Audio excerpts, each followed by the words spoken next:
We're live, we're good to go. All right, good evening, everyone, and welcome to the regular council meeting for June 22nd, 2020. Tonight's meeting is being held by way of electronic participation in consideration of the current COVID-19 provincial and public health orders prohibiting public gatherings of more than 10 people, as well as the requirements for physical distancing between persons. In-person attendance at tonight's meeting will not be permitted. All of us are tuning in remotely from our own locations. Members of the public can access a copy of the agenda as well as draft minutes from the Town of Shelburne website, which is shelburne.ca, or watch the council meeting video from the town's YouTube channel. So with that, I will call the meeting to order and ask if there are any disclosures of pecuniary interest from any member of council. I don't see any, so if any matter arises throughout the meeting for which you do have a pecuniary interest, please disclose it at that time and make that disclosure in writing with the clerk. On to adoption of the minutes. We have the minutes from the June 8th, 2020 special council meeting. Do I have a mover and seconder to adopt those minutes as presented and circulated? Moved by Councillor Hall, seconded by Councillor Buffett. Any discussion on those minutes? All in favor? Any opposed? That motion's carried. Okay. So that takes us to public question period. I'll just remind residents and anyone else tuning in that questions can be submitted to the clerk via email at jwilloughby@shelburne.ca or by calling Town Hall phone number 925-2600 extension 223.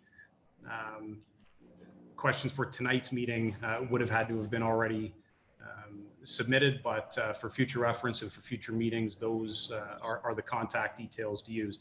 Did we receive any questions for tonight's meeting, Jennifer? There were questions received about 15 minutes ago. I did notify them that I had forwarded the questions to the consultant, and it would be at your discretion during those presentations if you would like the consultant to answer them. Okay. All right. That takes us to presentations.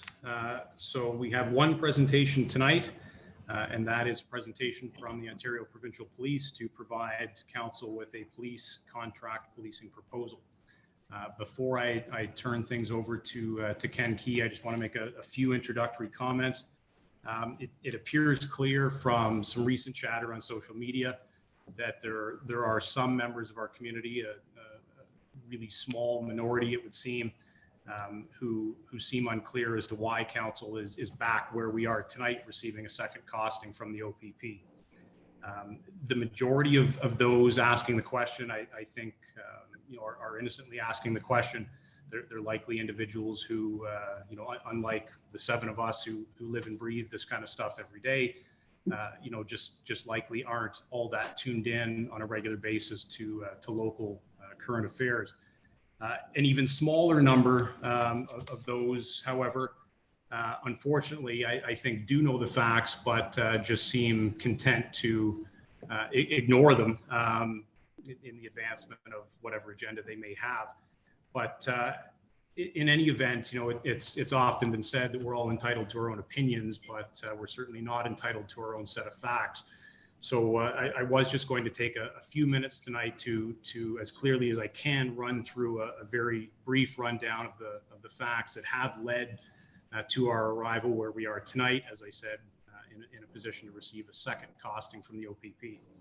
So first of all, it should be noted and made clear that this current council was elected in the middle of the first OPP costing proposal process. That proposal was concluded in July of 2019, so just a little under a year ago, when this council voted at that time unanimously to retain our municipal police service. The discussion, surrounding that process really had to do with finding ways of financially covering the cost of new or upgraded accommodations for our municipal police service. In the end, after months of analysis and I think after significant public participation and significant thought and analysis on the part of staff as well as each and every member of council. I think council arrived at the decision it did, in a way that tried to balance two competing interests. One was, some of the messaging we were hearing from the public about their value in terms of the value they placed in the Shelburne Police Service, with our responsibility to maintain fiscal responsibility. So I think at the end of the day, the council decision that was made in July of 2019 was done with the recognition that, if we stretch ourselves right to the very outer limits of our financial capabilities, we can likely find a way to fix the accommodation issue. It likely wouldn't be a solution that would make everybody happy, but I think it would have been a workable solution. But again, it's important and it's key to point out that having done that would have resulted in us pushing ourselves, as I said, right to the very limits of our financial capabilities. It would have essentially maxed out our ability to borrow. And I think it's fair to say that it even went beyond sort of the safe zone that our staff was recommending in terms of our exposure to additional debt. Now, after that decision was made on December 2nd of 2019, there was a significant change in circumstances, and that change in circumstances was as a result of the decision by Orangeville Council to disband the Orangeville Police Service in favor of pursuing a transition to the Ontario Provincial Police. To summarize, as quickly as I can, the decision made by Orangeville Council to disband the Orangeville Police Service had, essentially three primary impacts on the Shelburne Police Service. Number one is it means, essentially a doubling of costs with respect to dispatching services. It means significant staffing consequences in the form of additional supervisors that will now be required by the Shelburne Police Service. And it also marked the loss of any ability to pursue any formal future amalgamations between the Shelburne Police Service and the Orangeville Police Service, or, even less than that, looking at any additional shared service arrangements between the two services in order to try to find a way to make these small municipal services more sustainable and viable in the long term. So looking at those impacts of Orangeville's decision,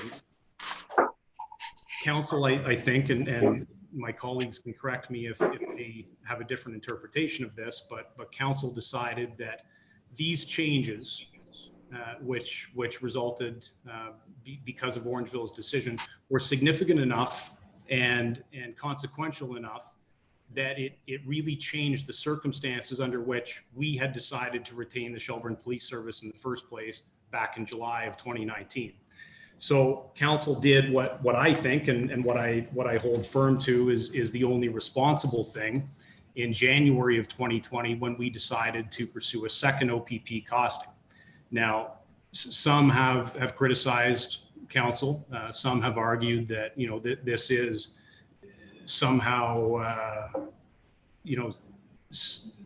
signifies the fact that this council is indecisive or wishy-washy. We made one decision, now we're backtracking, but it's quite different than that. And I want to be very clear on this.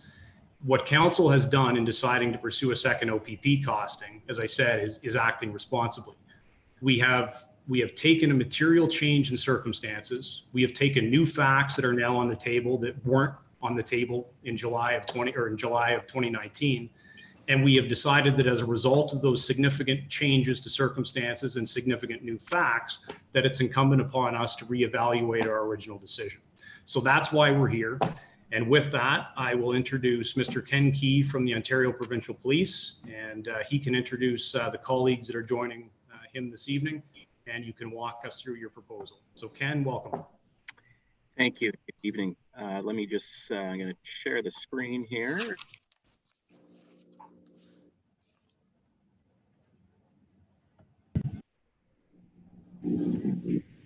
I trust everybody sees that. Yep. Wonderful.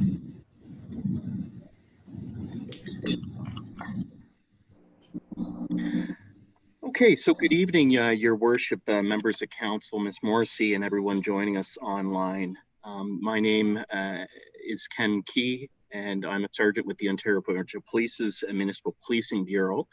Some of you may have recognized me from the previous proposal process that Shelburne went through, ending last July. But partnering with me here tonight is going to be Staff Sergeant Nicole Randall, and she's the detachment commander of the Ontario Police Detachment Dufferin, and she's going to be providing a portion of the presentation as well. So it's going to be primarily her and I, and the format essentially will be very similar to what happened last time around. In terms of the PowerPoint, we're going to provide some general details regarding OPP service delivery. We'll get into specifics in terms of the Dufferin Detachment. Again, that's where Staff Sergeant Randall will provide some details of the Dufferin Detachment and service delivery. And then lastly, then we'll get into the figures of the costing of the contract proposal. So the costing was requested by the Town of Shelburne Council through a request sent to the Ministry of the Solicitor General, and the Minister directed us to provide it. Therefore, my purpose here this evening is to provide you with information about policing services provided by the OPP and the cost for those services. As in the previous process, we are not here to compare the Shelburne Police Service with the OPP.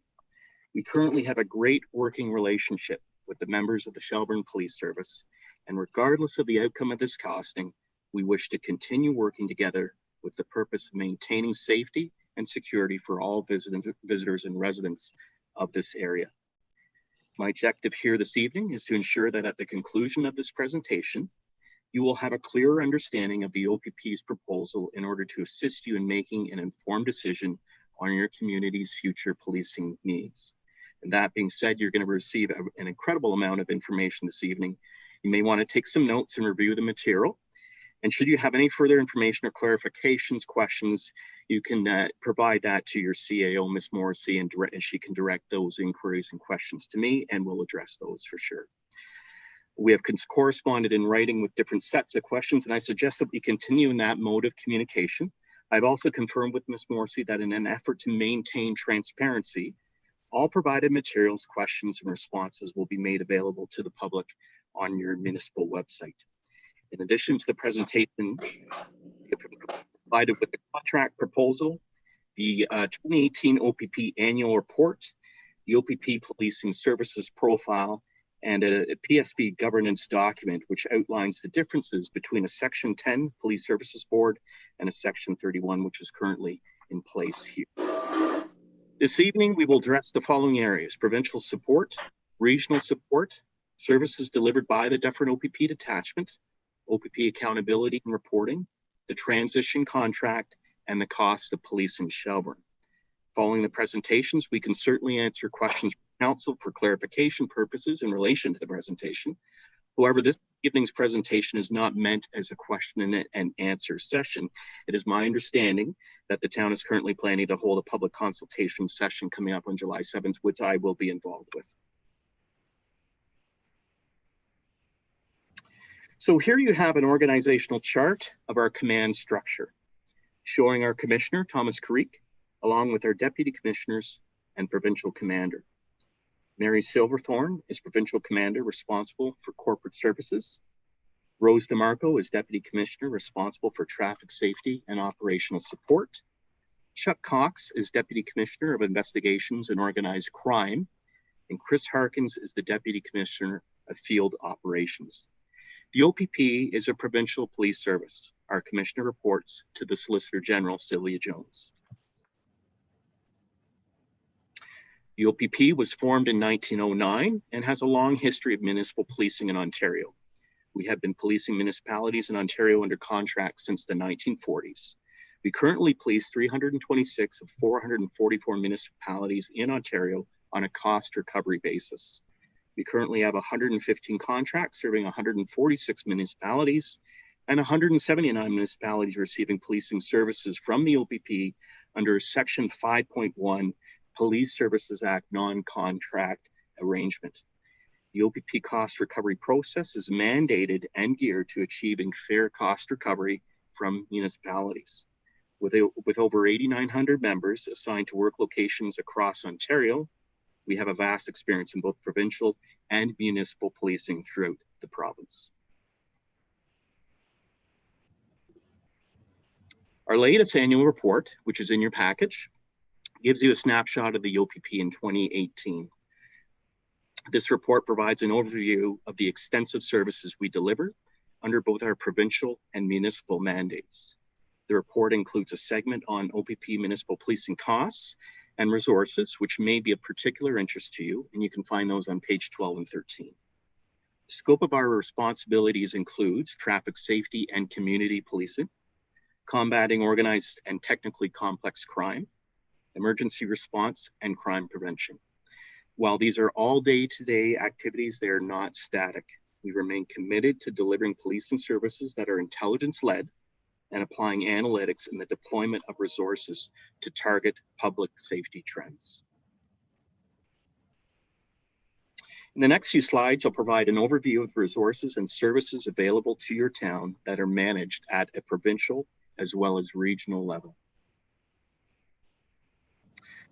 So although the OPP is large, the members that serve Shelburne will continue to provide policing services that caters to the people and the needs of your community.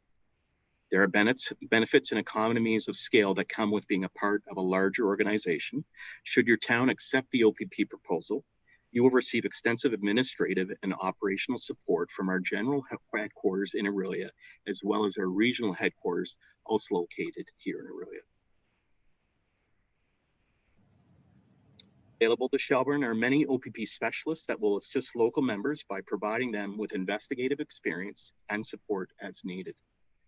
Further details on these services and others can be found in your handouts and specifically in the OPP Policing Services Profile booklet. By choosing to be policed by the OPP, you are contracting a turnkey operation.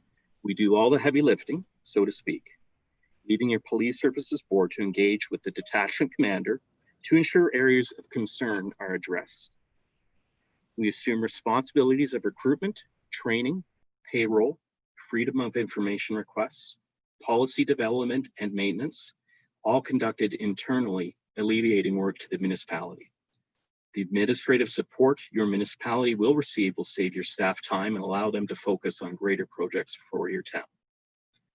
With over 100 years of policing experience in both rural and urban settings, policies are developed and maintained to improve policing and limit risk.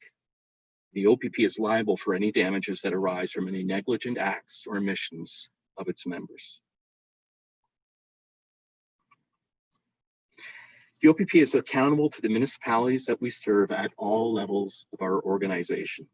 This is affirmed provincially by our Commissioner, Thomas Creek, regionally by Chief Superintendent Dwight Peer, who you can see here in the slide, and locally by the Detachment Commander, Staff Sergeant Randall. Listed on the slide are some of the program support provided from the regional level, including criminal investigations, community policing, and dispatch services. The in-service training program is designed to offer professional instructions to OPP employees. Instruction is provided for mandatory training in the areas you see here on the slide. In-service training is a division of the OPP Academy located in Orillia at General Headquarters. And there are 15 deployed in-service training sites across the province providing training in every region. In-service training is mandatory for every officer to attend and successfully complete annually. Ontario Regulation 3/99 of the Police Services Act sets out requirements for adequate and effective policing services. Adequacy and effectiveness of the OPP is monitored both internally by our quality assurance unit, as well as externally by the provincial auditor, who conducts audits at regular intervals with follow-ups to monitor any items that require corrective action. Now that I've provided you with some information about the services OPP provides on a provincial and regional level, I would like to play a short video on our integrated service delivery model, after which the Dufferin Detachment Commander, Staff Sergeant Randall, will provide you with information regarding local service delivery.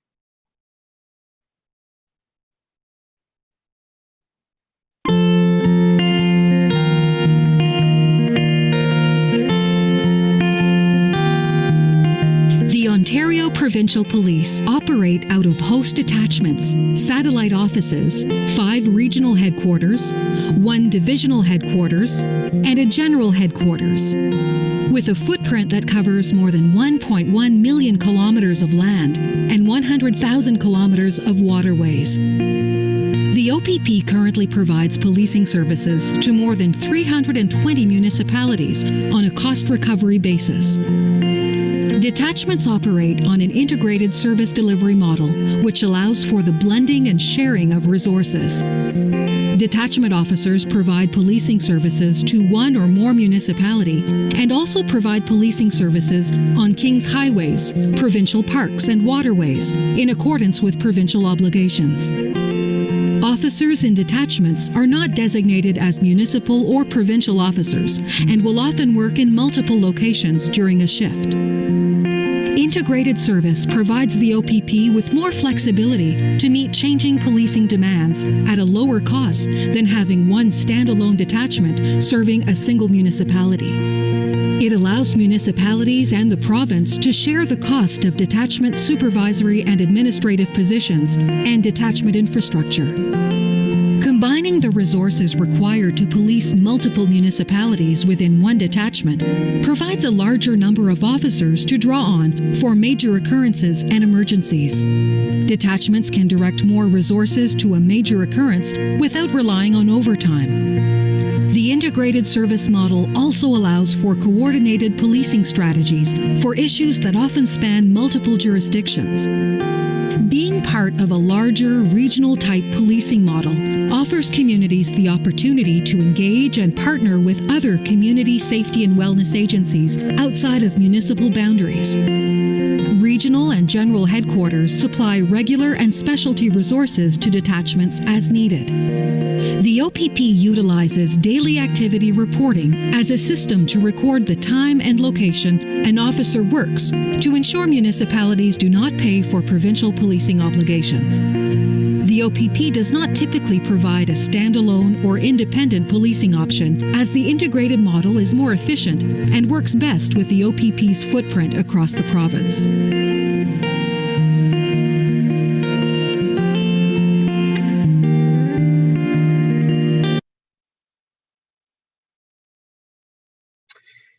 I would now like to introduce Staff Sergeant Nicole Randall, Detachment Commander of the Dufferin Detachment, to provide you with an overview of the proposed transition structure and policing deployment. Staff Sergeant Randall.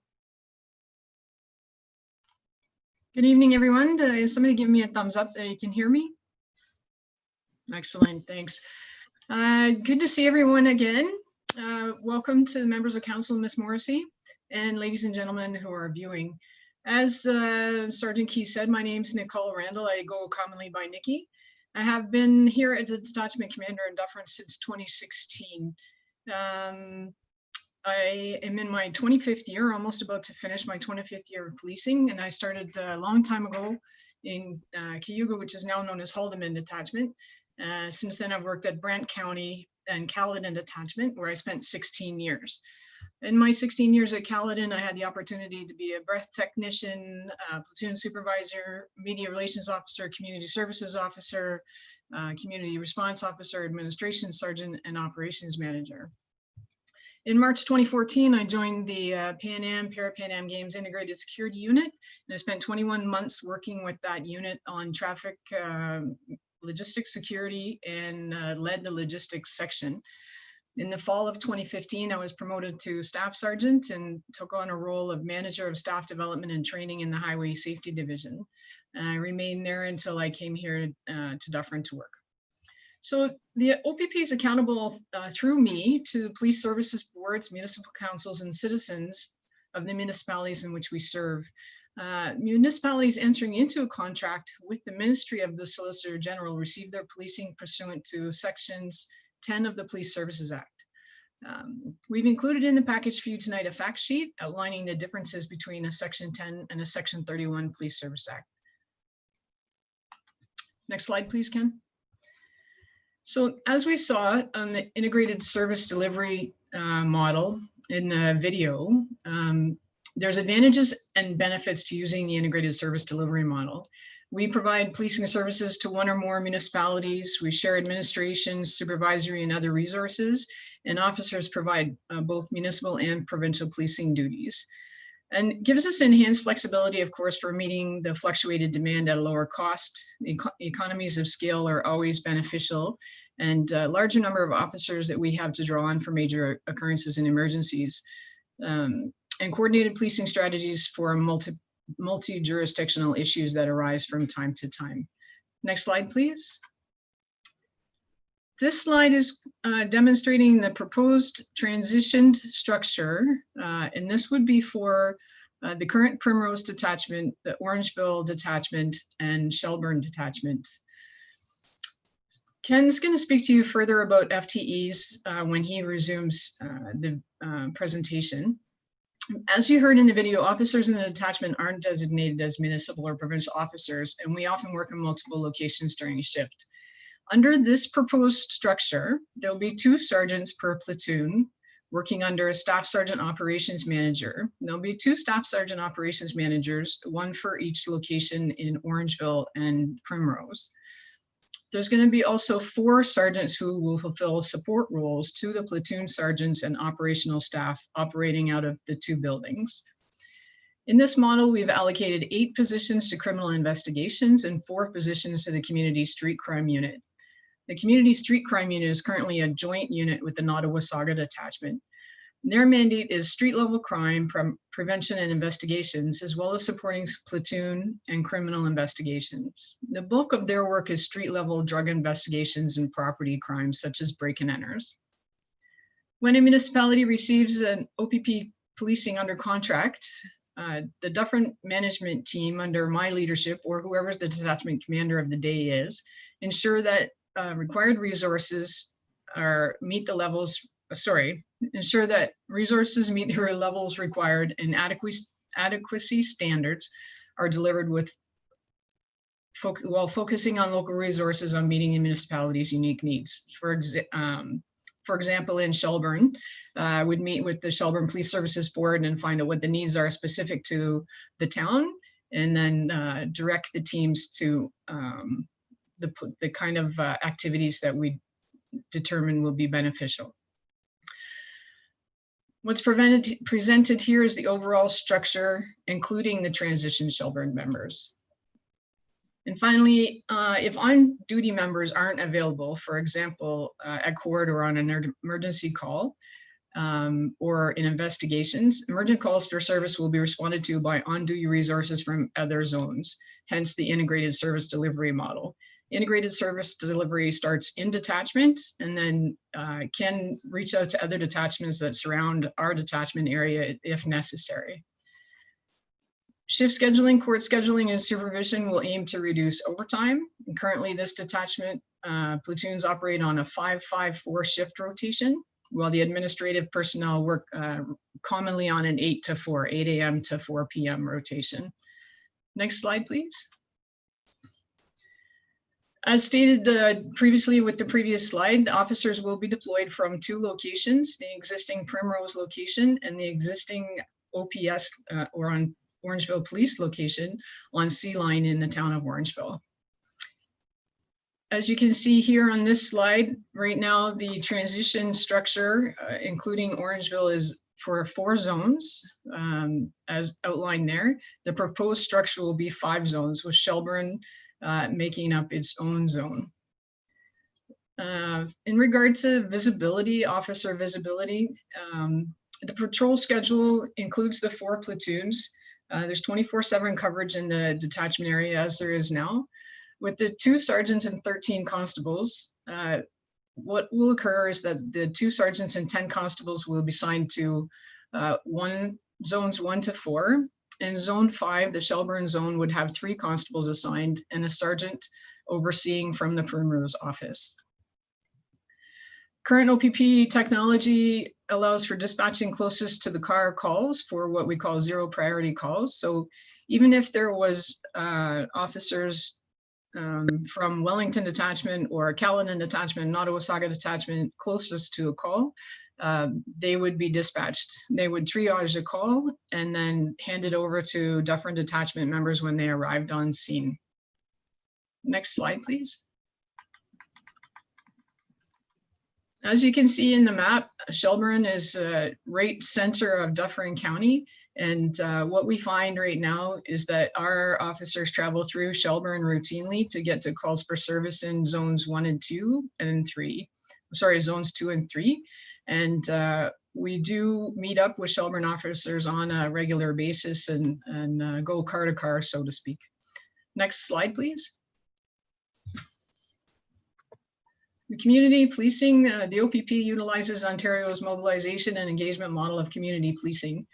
The concept of community policing is realized when we mobilize and engage and partner with members of the community to prevent crime and reduce victimization. Intelligence-led and consultative approach to crime prevention employed by the OPP has resulted in effective and proactive programs for deterring and reducing crime, as well as fostering relationships necessary to aid in solving crimes that do occur. Police services boards play an important role in determining objectives and priorities for the provision of police services. A local Shelburne Police Services Board would have to be maintained should the municipality choose to opt for the police service delivery by the OPP. As detachment commander of the Dufferin Detachment, I would be responsible for administrating police service and overseeing its operation in accordance with the objectives, priorities, and policies established by the board. Next slide, please. These are on the slide some of the community programs that are active within Dufferin County. I'm happy to report the auxiliary program is up and running. We are still actively recruiting members. We now have 2 applicants at background stage waiting to go to a course, and 2 at an interview and the initial stages of recruitment. So that's a very exciting time for us. And I've spoken about that before, I think. So with the auxiliary unit and within the OPP detachment, there's usually 1 community services officer. They're assigned to administer some of these programs, and that officer is often supported by detachment members on platoon and in different units. And it depends on the nature of the program. For example, Project Freeze and Project Heat, any officer can take part in that program, and they issue what's called a positive ticket to any community member seen using good safety practices such as wearing a bicycle helmet. Members of the crime unit, street crimes, and the OPP general headquarters can assist by providing subject matter experts to speak to internet safety, bullying prevention, and other community safety concerns. And also, where possible, the OPP deploys school resource officers to local schools to interact with the community.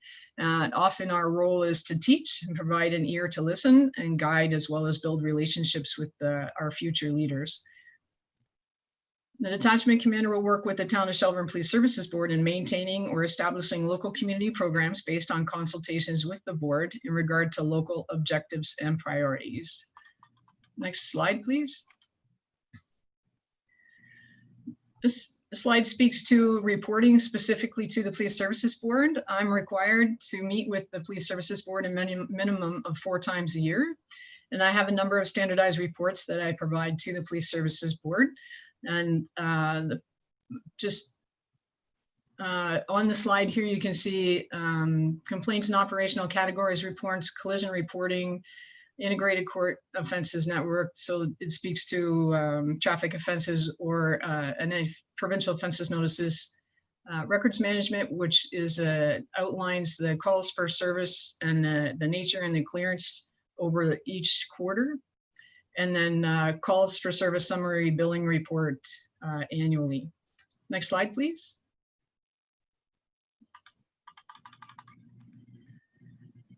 So currently the OPP provides policing services to 6 municipalities within Dufferin County. 5 of those are on Section 10 contracts, and one is a Section 5.1 municipality. So as a result, I report to and work in partnership with 5 police service boards. And there are 2 joint police service board meetings per year. And also at the bottom of the slide, you can see that the local community satisfaction survey results from 2018 are presented on the slide. with 97.7% of respondents felt very safe or safe in the Dufferin Detachment area, while 92.2% of respondents were very satisfied or satisfied with the OPP's ability to work with communities to solve local problems. And I believe that's it for me. Correct. Yeah, I think that's good. Everybody can hear me? Thumbs up. Good. Okay, perfect. Thank you. So thank you, Staff Sergeant Randall. You have now heard about the services we can provide to you on a provincial, regional, and detachment level, along with the local operational plan of the detachment. Over the next several slides, we will go over information relating to the transition contract, staffing numbers, as well as the contract proposal costs. Should Shelburne accept the OPP's proposal, you will enter into a transition contract before being integrated into the OPP billing model. So why transition contract? There are three main reasons. First, Ontario Regulation 267/14, which was enacted on January 1st, 2015, and this deals with how the OPP bills municipalities for policing. The regulation is specific to municipalities currently policed by the OPP. New municipalities that transition with the OPP need to therefore go through a transition contract before being integrated into the OPP billing model. Secondly, historical daily activity reports and calls for service data. So in order for the OPP to effectively integrate new municipalities into the current billing model, we require workload data from the municipality while being policed by the OPP, specifically activity reporting data and calls for service data within our systems and databases in the OPP billing model. In order to accomplish this task, municipalities are required to enter into a 3+ year contract first, so that activity data can be collected from officers working within that new zone. The final reason involves the Ontario Civilian Police Commission. I will refer to them as the OCPC. In order for a municipality to change their police service arrangements, the OCPC must provide approval. Two of the Commission's main goals are to ensure that the new policing arrangement will provide adequate and effective policing services for your town, and that employees of the police service are dealt with in a reasonable manner. The Commission measures policing services using full-time equivalents, referred to as FTEs. As such, an FTE-based transition contract allows them to assess the adequacy of the new policing arrangement.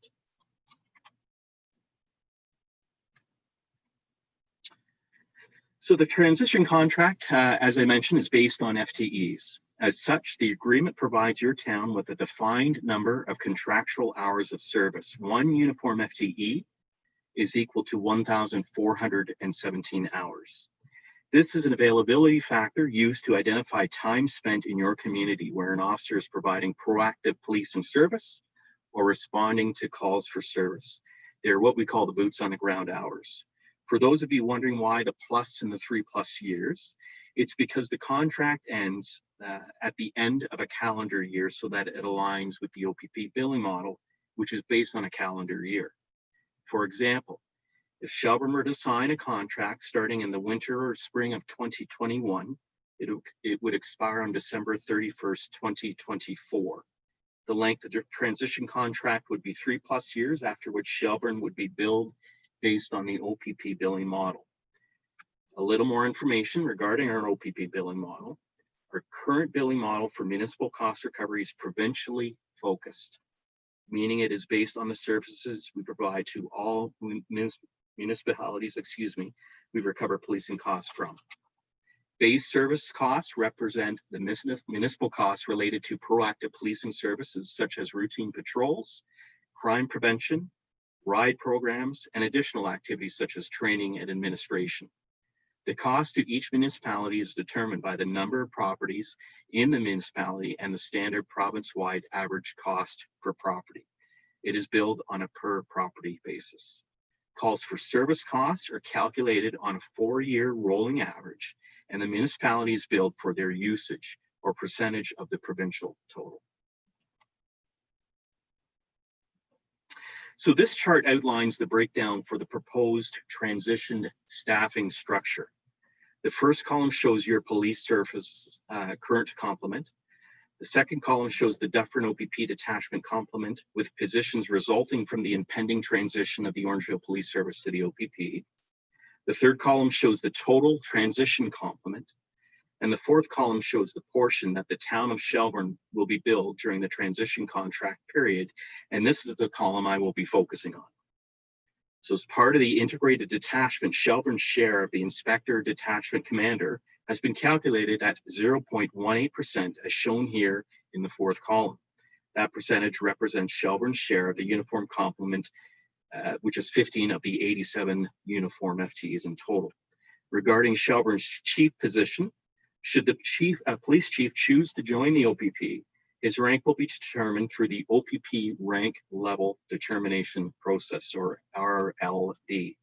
For the purpose of balancing the FTE count, the chief's position has been included in the constable count by that designation RLD. Shelburne Police Service currently reports one administrative clerk. So one full-time detachment administrative clerk would be required for Shelburne. As our civilian data entry team is centralized at our general headquarters here in Aurelia, there's no requirement for a local position within Dufferin Detachment for Shelburne. So altogether, Shelburne would be provided the services of and billed for 15.52 uniform FTEs and one civilian FTE for that transition contract. So if you could refer to your contract policing proposal document and then turn to page 9, I will break up the costing summary page into 3 sections. I'll just give everybody a few seconds to get to there. So where there are notes on your copy in the second column, further clarifications can be provided on page 10. The first column indicates the total FTEs billed to the municipality, with the next column indicating the associated salary rates for each rank listed. Salary rates for each rank are based on weighted averages by rank level and classification. You also note the overtime, statutory holiday payout, and shift premium. Overtime will be allocated to the municipality based on their actual overtime incurred in the applicable year. Shift premiums are reconciled to the provincial average for the billing year. Below the uniform member section, you will see the detachment civilian member section indicating one civilian FTE position, which is that detachment administrative clerk, and that will be billed. The associated salary is listed in the gray column next to the position indicated.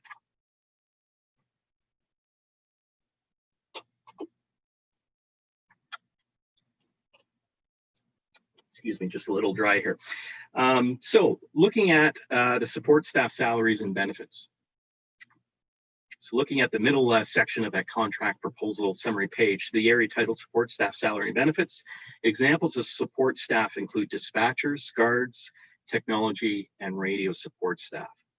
For police service to function, we require support staff. These support services are billed on a per officer basis. For Shelburne, the calculation would be 15.52 multiplied by the rate in the middle column to represent your uniform FTEs. Municipal Policing Bureau leads the project that reviews and refreshes the costing formula each year. The review process is done in consultation with staff in all commands throughout the OPP, and all these support services are charged on a per officer basis. It's important to note that the costs are a fair representation of the costs to provide municipal policing, that they are not all inclusive. The addition of a new cost to the formula may require Treasury Board approval.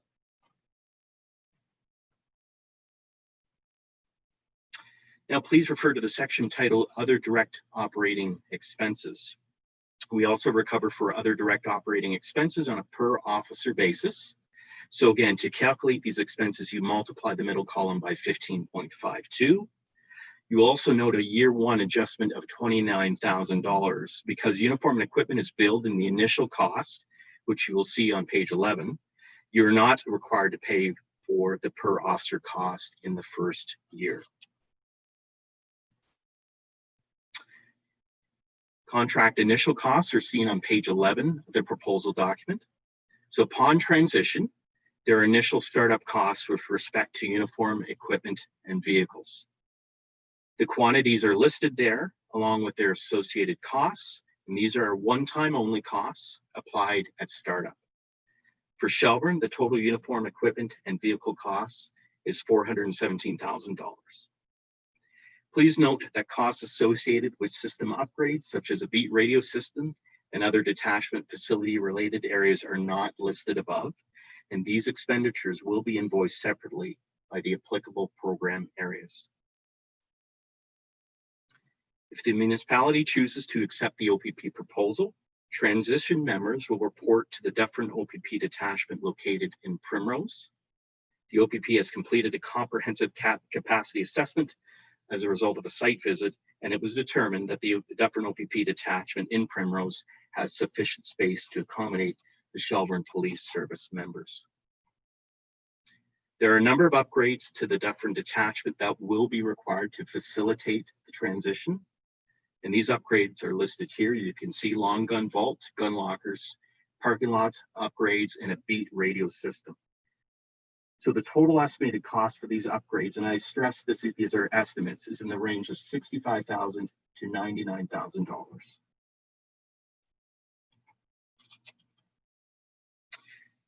So this slide summarizes the estimated policing and initial costs that you will find in your proposal. So again, I'll break down the numbers, and again, I'll use rounded figures when I highlight the figures there, but you can see the specific numbers to refer to. So you can see their total salaries and benefits at $2.6 million. Included in that is the support staff salaries and benefits at $262,000. The other direct operating expenses, $229,000. There's that 1-year adjustment that I had mentioned before of uniform equipment of $29,000, which gives an estimated annual policing cost of $2.8 million. If you add the initial startup costs of $417,000, you will have a total estimated cost, including those startup costs, of $3.2 million.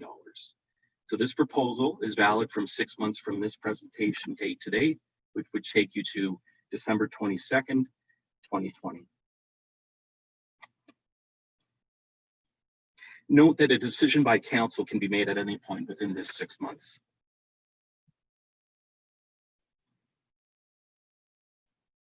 So during the last proposal process, we assessed 3 basic areas in relation to records information management. The physical records, the electronic records, as well as the state of your storage space. Should the transition move ahead, our records and information management unit will work collaboratively with the town of Shelburne and the police service to ensure that legislative and regulatory requirements have been met. So there are other financial considerations to consider that do not form a part of this proposal, as they would be the responsibility of the town of Shelburne.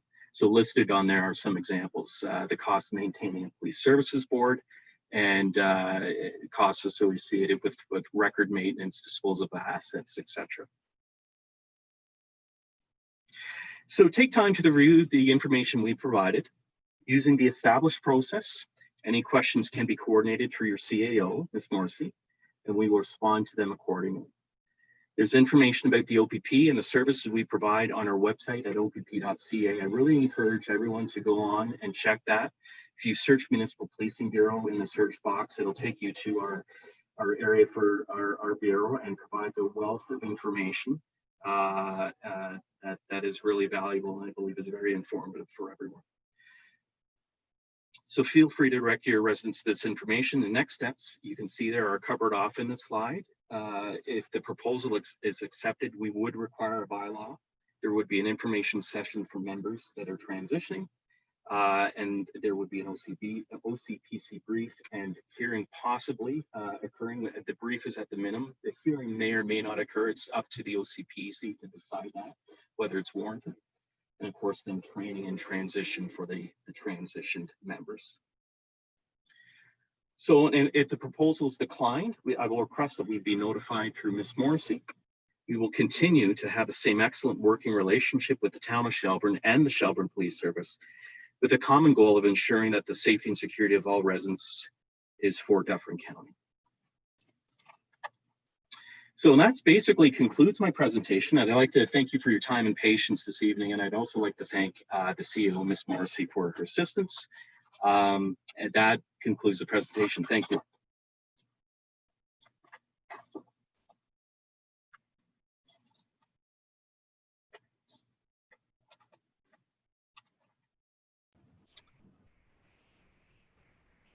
All right, great. Thanks, Ken. No, I know you had mentioned that tonight really was not designed as a question and answer period. If council members have questions, would you prefer that we sit on those until the July 7th meeting as well, or? Whatever your preference, I'd be happy to take questions from council members if you so wish, but I'll leave that to your decision, Your Worship. Okay. Are there any questions from members of council? I know this is all very fresh, but Councillor Bernardo? I gotta unmute myself. Okay, I unmuted myself. Okay, just a quick question. I know that you mentioned that everything's going to operate at a Primrose, but we do have seniors and elderly people who don't drive and aren't necessarily able to get to Primrose. How can we accommodate them if they can't get to Primrose? Yeah, I mean, the short answer to that would be the municipality could consider opening up an extended services office. I'm sure you've heard of that before in other areas. So that could be done. So, for example, a storefront is often what it's called.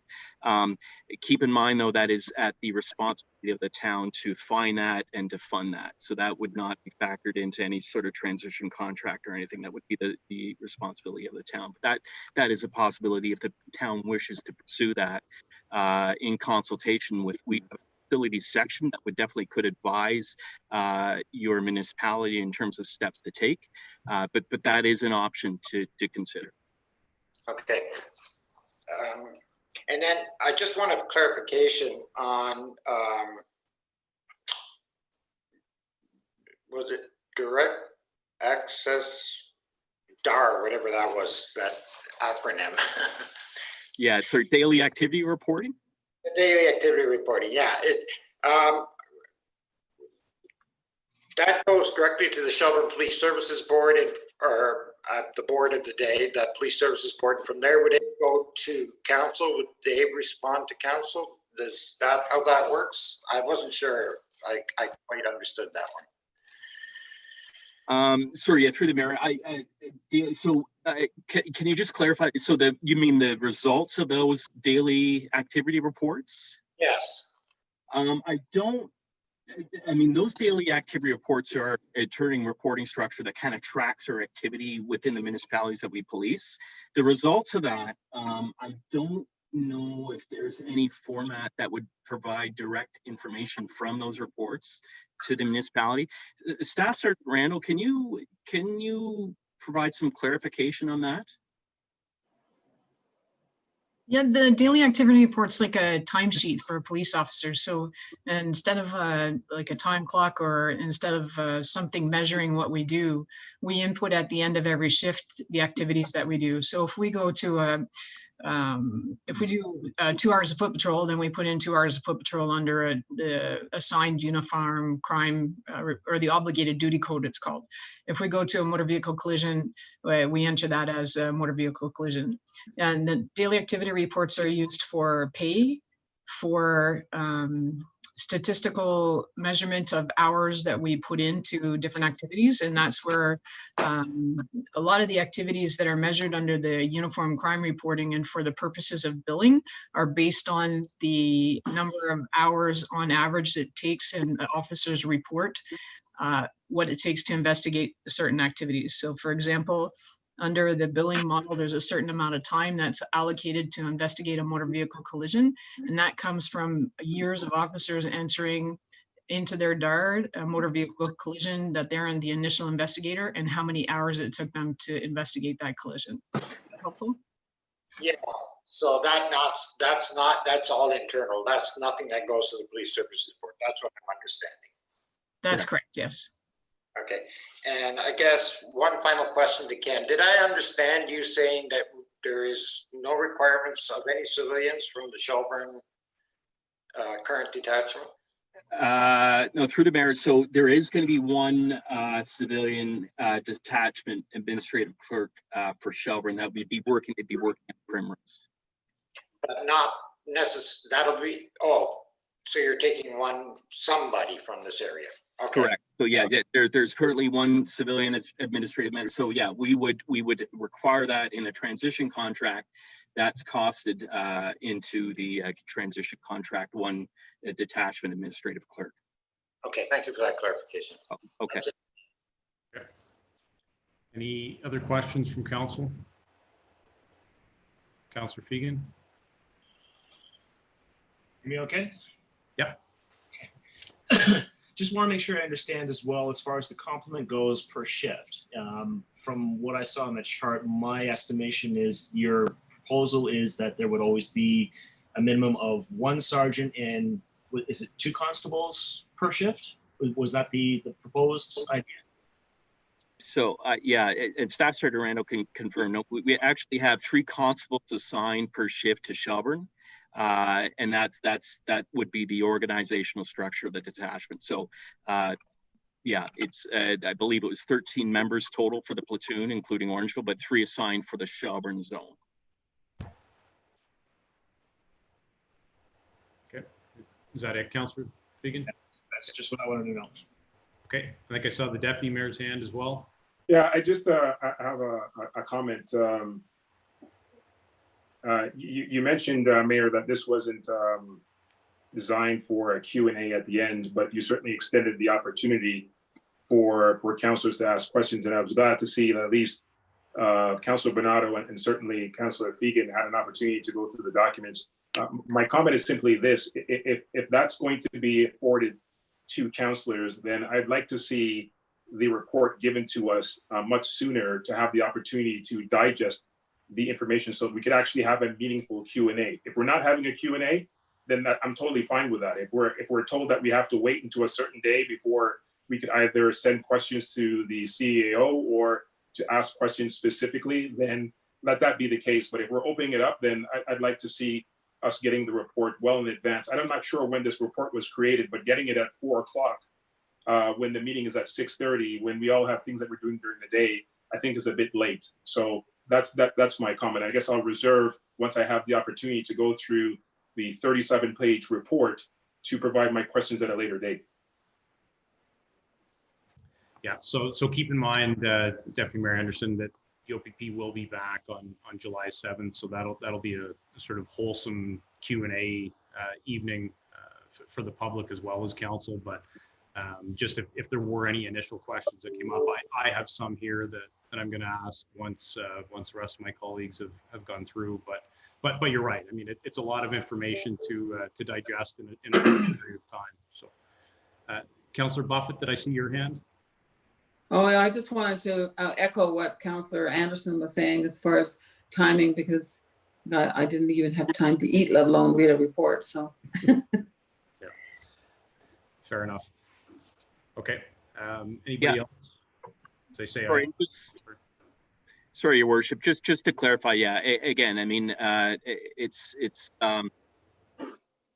obviously you have 6 months to consider. I mean, at any point during that time, through your CEO, please direct any sort of questions. I completely understand that it's going to take some time to adjust, because there's a lot of information there to review. Okay. Ken, I seem to recall from the first costing proposal process that years 2 and 3 of the transitional contract were also laid out in terms of the cost estimates. Are you able to provide those numbers this time? Short answer is no. No, what we normally do is we give you the estimated, again, now keep in mind these are 2020 costs. Yeah. Now, you have to realize that those costs are salary based. So if you're looking at costs for 2021, the expectation is those costs will be higher because of the increased salary rates that we were awarded. I believe a contract was awarded beginning of 2019, and that's a 4-year contract. I know I had a discussion with the CAO on this, but I can certainly provide you with those percentage increase in salaries, and there can be a way to judge a rough estimate in terms of the cost increase that you'd be looking at over. Okay. Okay. So internally, we can like work out some estimates at least. Okay. Correct. Second question I had, and this may be difficult to answer, but I'll ask it anyways. What sort of changes should be expected to the Dufferin Detachment once Orangeville makes its transition in October, I believe it is? I mean, obviously, as it stands right now, Dufferin is the Dufferin Detachment, at least, is largely a rural-based detachment.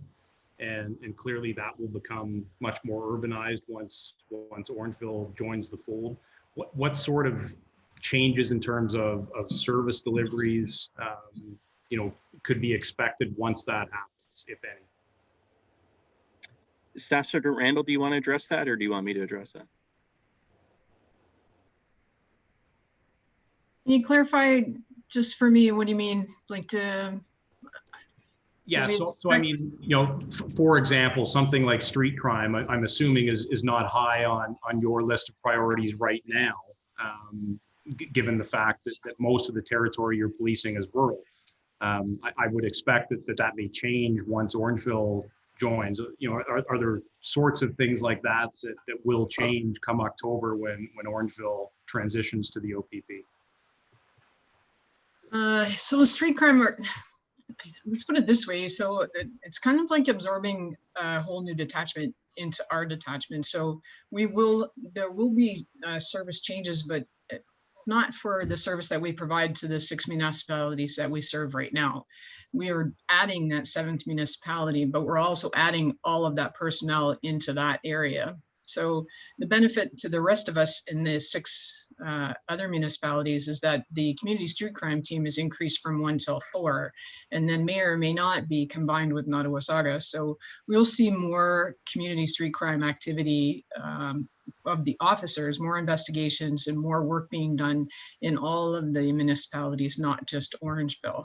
The same as the criminal investigations, we'll be having 8 detective constables, as well as the increased number of uniform officers on platoon is going to permit us to conduct more proactive patrols and more directed patrols in Shelburne, for example, or in the other municipalities, just because of the number of officers that are going to be available, as well as the number of sergeants that are going to be available to assist with analyzing our needs and directing the officers appropriately.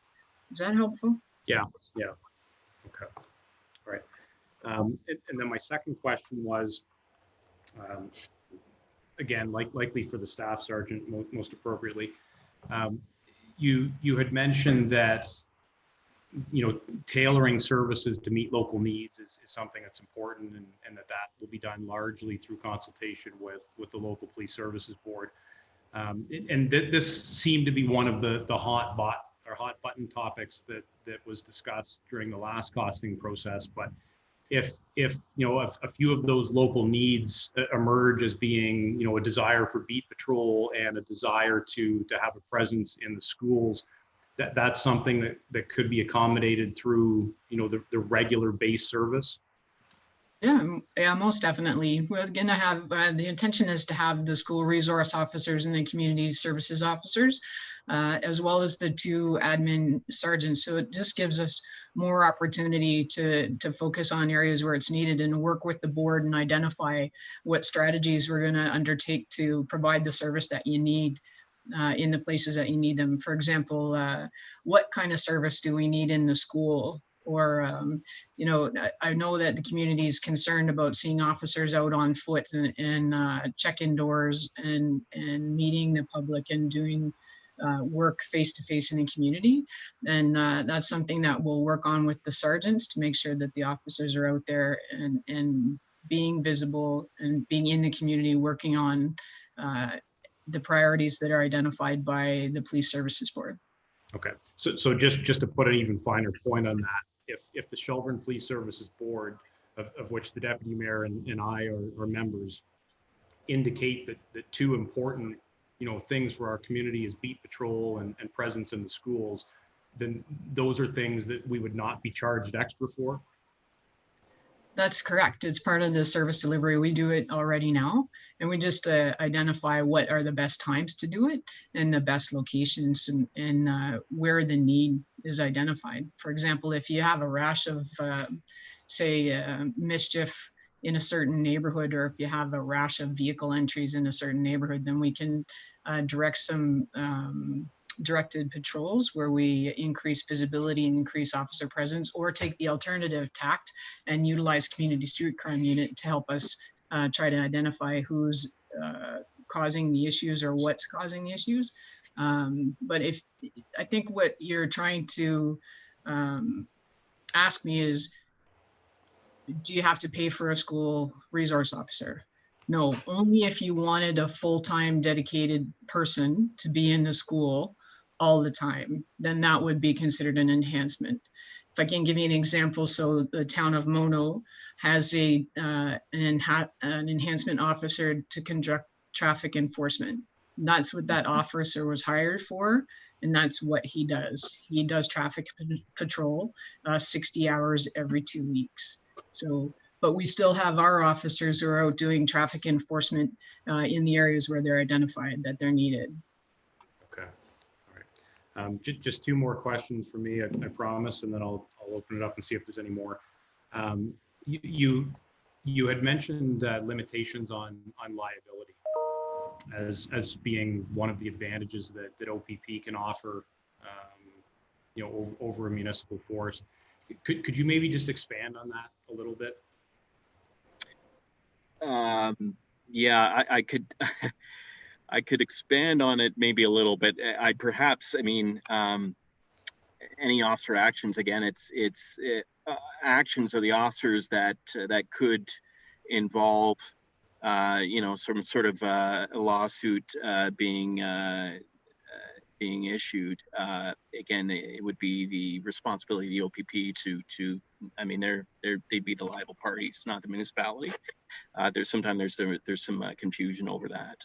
If an officer is working in a municipality, is the municipality now on liable? And I think it speaks generally to that. If that can, I'm not completely detailed on that information. I can certainly follow up and try to get further information for you to clarify that. But does that help in any way? Okay. Yeah. No, I thought that's what the intention of your comments were. So yeah. I just wanted to be sure. Okay. And then the very last comment, just in terms of staffing. So once a municipality migrates out of that first 3-year transitional contract and goes into the regular OPP billing model, how are staffing levels determined? So numbers of officers for the detachment, is it, a strictly, cop to pop ratio? What sort of calculations are done to determine the number of officers needed for any given detachment or any given zone within that detachment? Yeah, now that we don't have, so I can say we don't have a cop to pop ratio that we operate under. It's a great question. There's a number of ways I guess I could answer this, but there's a deployment model that's utilized we have a business management bureau within the OPP that has a formula that calculates the appropriate staffing levels as of now. And that's also in consultation with the detachment itself and the region as well. So the central region would have methods to determine the appropriate staffing levels. Now, having said that, keep in mind, there is a current project underway within the OPP to enhance that staffing model and to make it more centered on the front line and to really have established measures to determine the appropriate levels for staffing. So that's currently in the works, and I expect it's obviously going to make things a lot more clear in terms of how those numbers are actually established. But it's not a cop to pop ratio, I can tell you that. There is I'm not suggesting here, but there's sometimes there's a misconception that after municipalities transition out of the transition contract into the billing model, Some municipalities do see a significant reduction in costs that automatically equates to a reduction in staff, and that's not true. That's absolutely not true. Again, keep in mind the transition contract is a completely separate way in terms of cost recovery versus the billing model. The billing model, again, is provincially focused. It looks at the entire staffing for all the province. As in terms of the transition contract, again, that's FTE based, specific to the municipality. So again, there's the two, just the way they calculate their costs are completely different. There's not an FTE component in the OPP billing model. So don't assume that automatically if you see a huge reduction in potentially in policing costs when you go into the OPP billing model that equates to lower staff. That's not correct. Kind of a long-winded answer, but hopefully that answers. No, that's fine. Okay. Councilor Bernardo, did I see your hand up again? Sorry. Yes. I just wanted to do a bit of a follow-up with Sergeant on the requirement for the schools. We have 4 schools within the town boundaries, and right now, currently, the police integrate all 4 of the schools, especially with the fact we're so racially diverse, and making sure that they understand the police is their friend, not their enemy, so to speak. How would that work if the OPP were to take over in the town? So I don't see a change. We still would be responsible to provide the school resource officer for all of your schools. So I think if your kids are... Sorry, I'm just thinking of the hours, because you're saying 1 resource, but that is for the whole detachment or 1 per platoon? Good question. So the school resource officer is, right now there'll be 2 of them. If you were to transition over, there would be 2 school resource officers for the detachment wide. Their responsibilities would be for the teaching of whichever lessons, if you were to ask us to utilize OPP Kids program or the DARE program, as well as any lectures or classes that the teachers or the principal ask us to come in and teach. Aside from that, they would build their relationships in the school, however the police service board asks them to do it, what you want to see from the police and what you want to accomplish by having the police in the school. And if it's building relationships, then it may be different than coming in and just teaching. Then it's not just the school resource officers that can come into the school. Our other officers are encouraged to go to schools and drop by and talk to kids and get to know them and get out of the car. And so it'll depend on what you want to see, what we want to accomplish, and how we can do that. Okay, thank you. Deputy Mayor Anderson. Thank you, Mayor. And just to follow up on Councilor Bernardo's comments about establishing that relationship and trust. And to me, I see it more than just coming into the schools for whatever hours that you're designed to be there. My specific question are about additional opportunities to engage the youth. So, for example, are there summer opportunities, internships, volunteer opportunities for the youth to continue to build that relationship, as Councilor Bernardo pointed out? I know, for example, in Toronto, they have programs designed specifically to engage the youth as we talk about building and maintaining that relationship. And so my question is, are those opportunities available for youth within the town if the OPP were to, or if the town were to accept the OPP contract? Yeah, there's a number of different opportunities that exist for the kids. There's what the OPP has is called a Youth in Policing initiative, which is we actually hire students over the summertime and they come in and work in the detachment for 8 weeks over the summer. We also have opportunities in Dufferin Detachment doesn't have it, but I've had it at Caledon Detachment where we have school youth initiative with the school resource officers, and it's a youth leadership program where the kids and the officers work together for an entire week on projects within the community. It's laid out on an 8-hour day, and it could be anything from volunteering at a food bank to planting plants in a conservation area. And it's just designed to have that face-to-face contact and interaction, get to know one another and grow the community. And I think there's lots of opportunities for different initiatives and different activities that we could explore. And it's not limited to those 3 that I've just talked about now. And so my final comment, if I may, Mayor, just on that point, Sergeant, if it's possible to, as a part of the presentation that you'll be coming forward with in, I think it's July 13th or maybe even earlier, if that could form part of the presentation, because I'm pretty confident there are a number of parents who are looking to see what that relationship is going to be like. It is a hot button topic, as Councillor Bonata pointed out. I think this would go a long way in demonstrating to the public that there is opportunities to, again, ensure that that relationship remains as strong as you guys hope and we hope as well. Yep, I'll reach out to Caledon Detachment and get the information for their program, as well as the Youth Initiative program and I'm not sure if it'll happen this summer because of COVID and the other programs that are available, but I'll have it and I'll work with Sergeant Key to add it to his presentation. Thank you. Okay. Any other questions from Council? Councilor Buffett. Yeah, what I wanted to know was, when we're looking at things like that we do right now, like road closures for parades, events like Canada Day, music festival, and so forth, would those officers be filling those positions based on the complement of staff that we would have, or would we be paying extra? Not the town necessarily, but the organizations be paying extra.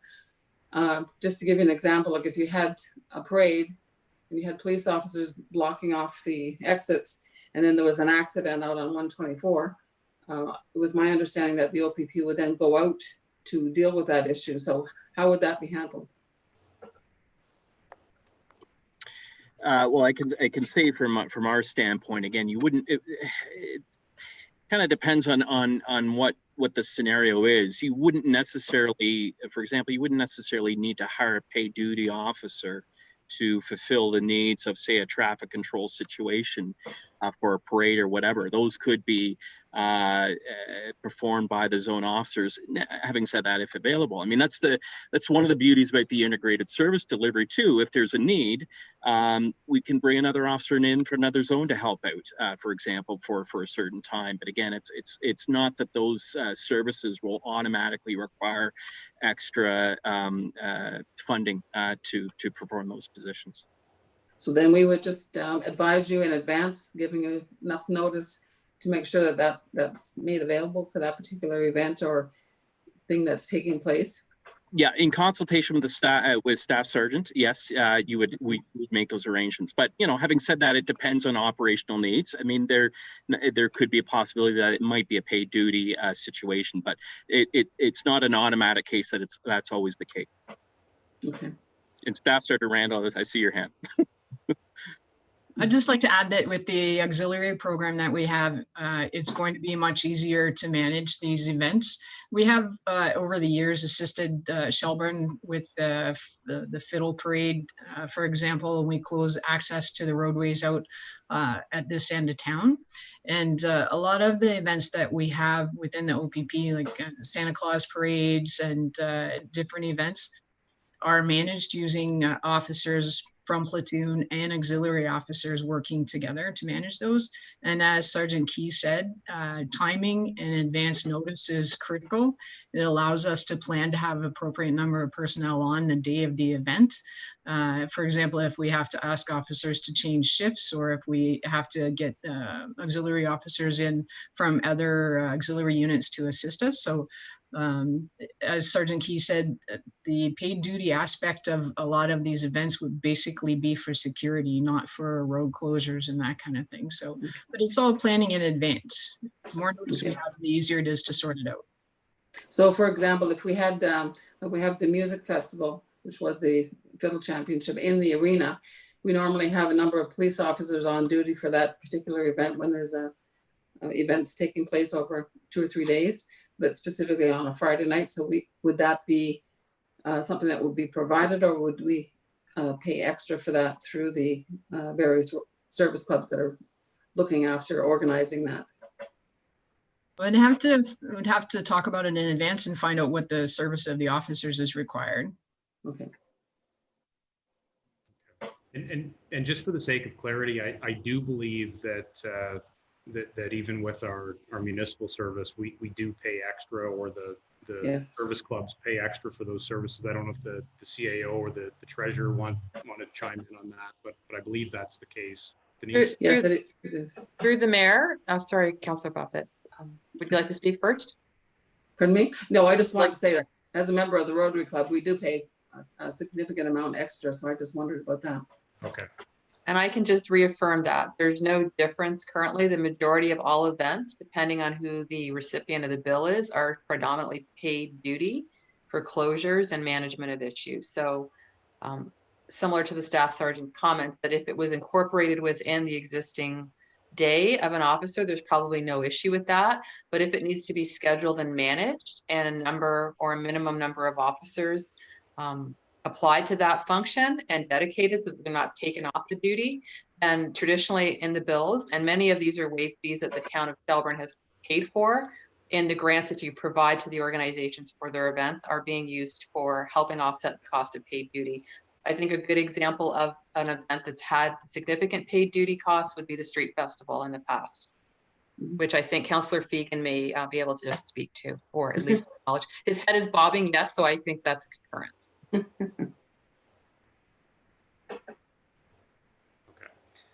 All right. Would staff like to ask any questions at this point? Denise? I would just like, because we reviewed that last time, but with the provision now that as of October 20th, the town of Orangeville will be also policed by the OPP. I just wanted to confirm, based on Mr. Key's overview, that about 69 staff or officers will be located at that particular detachment between the Orangeville unit. And also just to provide an understanding of regionally, if they could just, as the OPP, give us an estimate of how many officers in the total catchment areas surrounding the town of Shelburne would also be available and part of the overall OPP staffing complement and officers strong. Sergeant Randall, do you want to answer that one? Sure. I don't have exact numbers, but for the detachment itself, totally integrated with Shelburne, the officer complement is 87. With Orangeville and Dufferin Detachment as it is right now, it's 15 less than that, 14 less than that. Next door to us in Wellington County, we have one of the largest detachments in the province. And they have over 100 officers deployed out of Wellington. Down in Caledon, there's 120 officers on staff down there, not every day. There's 120 officers that work out of the detachment. There's over in Nottawasaga, just over 80 officers that work out of that detachment. And then Collingwood and Huronia West are also staffed inspector detachments, so over 60 officers at each detachment.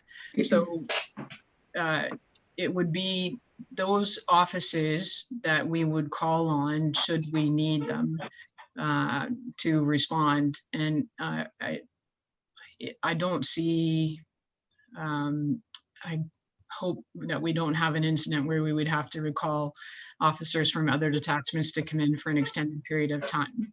Mostly it would be the closest to the call scenario, which is the code 0 calls that we have, where an officer from another detachment would come in and prioritize the call, or sorry, triage the call. But those are the officers that we would have available from the other detachments to call on should we need them any given day. Denise? Thank you. And as council has directed staff to provide a report on the 13th of July, and they asked us to do that on June the 8th, that's certainly obviously tight timelines, to help us understand the potential transition timeline. Is there any idea, without putting you on the spot, given that we know Orangeville is October, when potentially would be the most realistic and earliest timeline a transition could take place? Yeah, and I could speak to that through the mayor. February 2021 would be, I think, a reasonable timeline at this point. If that assists you at least in clarifying. Yeah, thank you very much. It helps in just terms of costing estimates. Okay. Okay. Last call for questions. All right. But before we read the motion, I was just wondering if the clerk could give a brief rundown as to the details for the public meeting scheduled for July 7th. As I mentioned, this will be a public Q&A, so council will have an opportunity to ask questions as well as members of the public. But Jennifer, could you just explain how that process is going to work? Yes, so we're asking those that would like to ask questions to submit the questions prior to the July 7th meeting. Those that have submitted questions will receive access to the Zoom link. For those that are just wanting to watch the proceedings that take place, that will be available through the town's YouTube channel. So those that are logged into the live Zoom link will have the ability to have their question read out by the mayor. Then the OPP will have the opportunity to respond to the question. Should that person that is on the live link have an additional question in addition to, they'll need to type their name into the chat room. The mayor will then address that name. You'll be unmuted and you'll have 2 minutes to address your question. Okay. And there's an online survey as well that's available. I believe it's still online. I'm not sure if it's still active. I'd have to check with Carol Maitland. Okay. All right. Okay. Sorry, sorry for interrupting. I just wanted to clarify that the online survey was commenced on June the 9th. It is running until it's open-ended, but it will be the summary results as of July the 5th will be all summarized and provided to council in the July 13th report. We just need time to close it off, do the summary, because for July the 13th, that agenda will go out the Thursday before, so it creates, again, a bit of a tight timeline, but the intent is to keep it open after the date is required. Okay, great. Okay. So with that, we have a draft resolution which reads, be it resolved, the council receives the costing proposal from the Ontario Provincial Police as presented and request that Shelburne Police Chief Kent Moore be present and attend the special council meeting scheduled for July 7th, 2020. The mover and seconder for that. Moved by Councillor Bonato, seconded by Councillor Fegan. Any discussion on that? All in favor? Any opposed? Carried. Okay. Thanks, folks. And I guess we'll see you back on the 7th. Okay. Thank you. Take care. Bye-bye. You too. Thank you. Thank you. All right. So that takes us to council inquiries. Are there any inquiries this evening? Councillor Fegan. Yeah, thank you, Mayor. Just for, I did want to bring forward actually a public acknowledgement. Hopefully everybody was watching the news and heard about our officer, Corey Courtney, who was actually able to save a life using the Narcan package that our SPD have in their possession at this point. Officer Courtney was called to an incident where there was a person who had been in a situation of ODing, and Officer Courtney was able to provide the Narcan and was able to resuscitate this individual. So I just wanted to publicly acknowledge Officer Courtney's duty and just his fast thinking and fast acting, and make sure that was on public record. Okay, great. Thank you. Deputy Mayor Anderson. Yes, on the theme of acknowledgements, I certainly want to take the opportunity to thank Councillor Fegan and Streams Hub for the Canada Day flag project that was across Town Hall there, I think at Jack Downey Park there, and where we had an opportunity to get our hands dirty and show our support for the community. And so I just wanted to thank Councillor Fegan and the rest of his team there for doing that for the community. I also continue on that theme. I had the privilege this morning to hand out the Councillor Tom Egan Award on behalf of all of us to a very deserving student, Laura Wagstaff, today. She was there along with her parents and the vice principal, and we were also able to hand out the Stronger Together Award to Ashana Smith, another deserving student as well. So I just wanted to take the opportunity to put that on the record to say that we have our young folks that continue to demonstrate excellence in our community. Absolutely. Anybody else? Okay. All right, so that takes us on to a regular agenda. So number one, we have a presentation from Espernette Associates regarding the Schedule C municipal class environmental assessment for the increased capacity of the water control plant. So I know Steve is here, and I believe your colleague Ian Callum is with you. Yeah, Ian and I are here, Your Worship. Okay. And just before you begin, I'm just actually going to ask the deputy mayor to step in for a quick second and take the chair. I just have to step out for a second, but please get started. Go ahead. I won't be long, just in case anything arises, Steve. But take it away. Okay. Well, thank you, Council, for having us join you this evening. And I see Jennifer's just starting to get everything up there. So once it's set, then we'll maybe start. I trust everyone can see the screen okay. So just so that Council's aware, the two presentations that we're presenting tonight, Ian has really taken over the lead on the Class EA projects for SBA as far as meeting the requirements of the MECP Class EA process. Just so that everyone's aware, the two presentations will be the second public information center for the waste pollution control plant, which we would be holding this presentation this Wednesday, June 24th. And the second presentation would be the first PIC for the water EA. And we're going to hold that on Wednesday evening as well for public participation. So if you want to go to the next slide, Jennifer, that'd be great. So I probably don't have to read through this for council. This is the information as to sort of how we got here, giving the public sort of the background of how rapidly population growth has been, and that we had moved forward with a Class EA process for the wastewater treatment plant or water pollution control plant.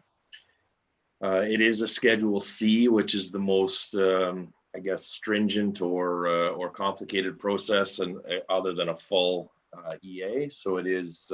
It has several steps to it, which we will explain in this presentation. So as indicated, there's 5 steps through a Schedule C Class EA, identifying the problems and opportunities, then going through the alternative solutions and recommending a planning solution. So we're essentially at the stage of recommending that planning solution and also going to the public for any feedback or information. We've also been in consultation with the review agencies and other stakeholders, local municipalities, neighboring municipalities, etc. Coming out of that, once we've determined the planning solution, which we will present in this presentation, we move into a design concept solution, which, just so that council is aware, we are well into that process of starting through it, and we do have a few slides at the end of this presentation. But to be fair, not to circumvent the process, we do need to get back to the public with the planning alternative solution first, and then come back with the more detailed design solution to match that. We would then complete the environmental study report, which is phase 4, and issue the notice of completion for a 30-day public review, which would also ultimately, pending no bump ups or issues, would allow us to proceed into detailed design and construction.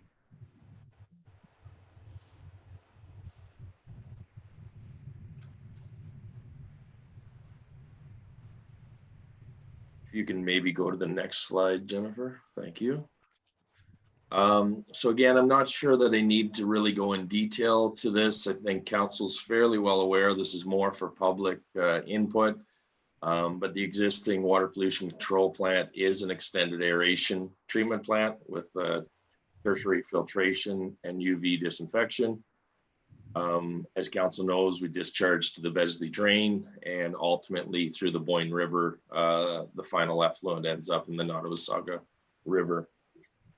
Plant performance indicates that the plant has performed well, and we have shown the average day capacity of the current plant, 3,420 cubic meters a day, and the current peak rated capacity of the existing plant, which is just over 8,900 cubic meters a day. As council knows, MECP is ultimately the approval authority for the discharge and the operation of the plant. So we do have some slides later on just to bring council up to speed on where we're at with some of those approvals. So maybe if we can go to the next slide, Jenna. So as a reminder to council, and this is actually straight from some of the documentation that Steve Weaver has prepared and shared with council. For clarification purposes, we are including the entire built out town boundary, which would include the west end future additions or official plan amendment area in this EA. But this kind of shows the stage 1, 2, and 3 areas, which have previously been discussed with council, as well as that west end urban boundary expansion.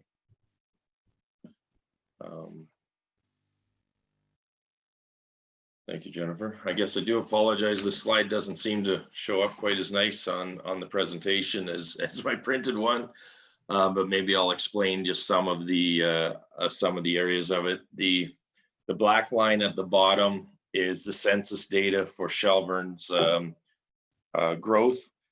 The more orange line has been GSP's population projections, and we've essentially done a linear growth plan, and GSP has as well, so that we're lining up with the planning documentation that Steve's group has put together.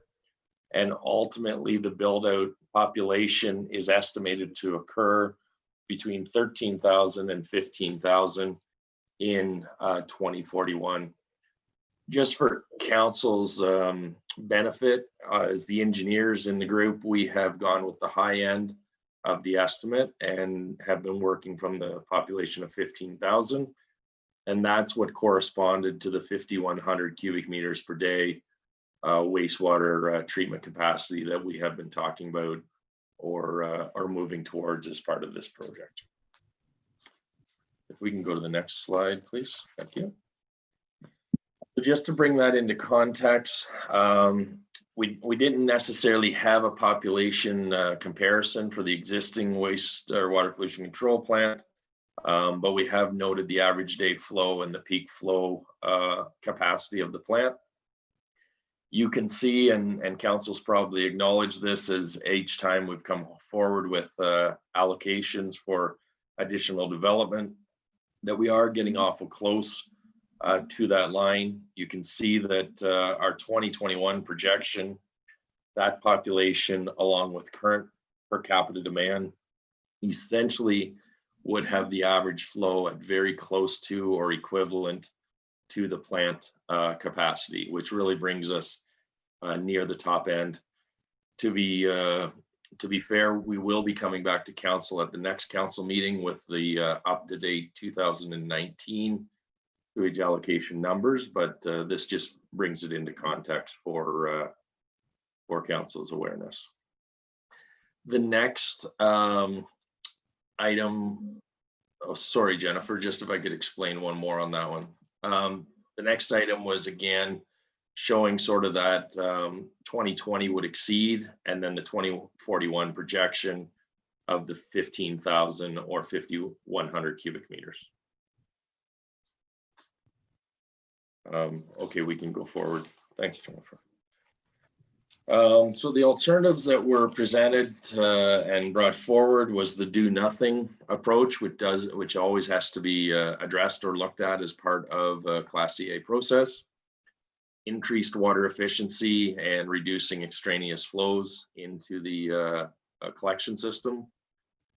Expanding or upgrading the existing water pollution control plant. And we did have two options here, a 4,400 cubic meter a day option and the 5,100. If council recalls, the 4,400 was originally established by, I guess, the previous consulting or municipal engineer along with previous council.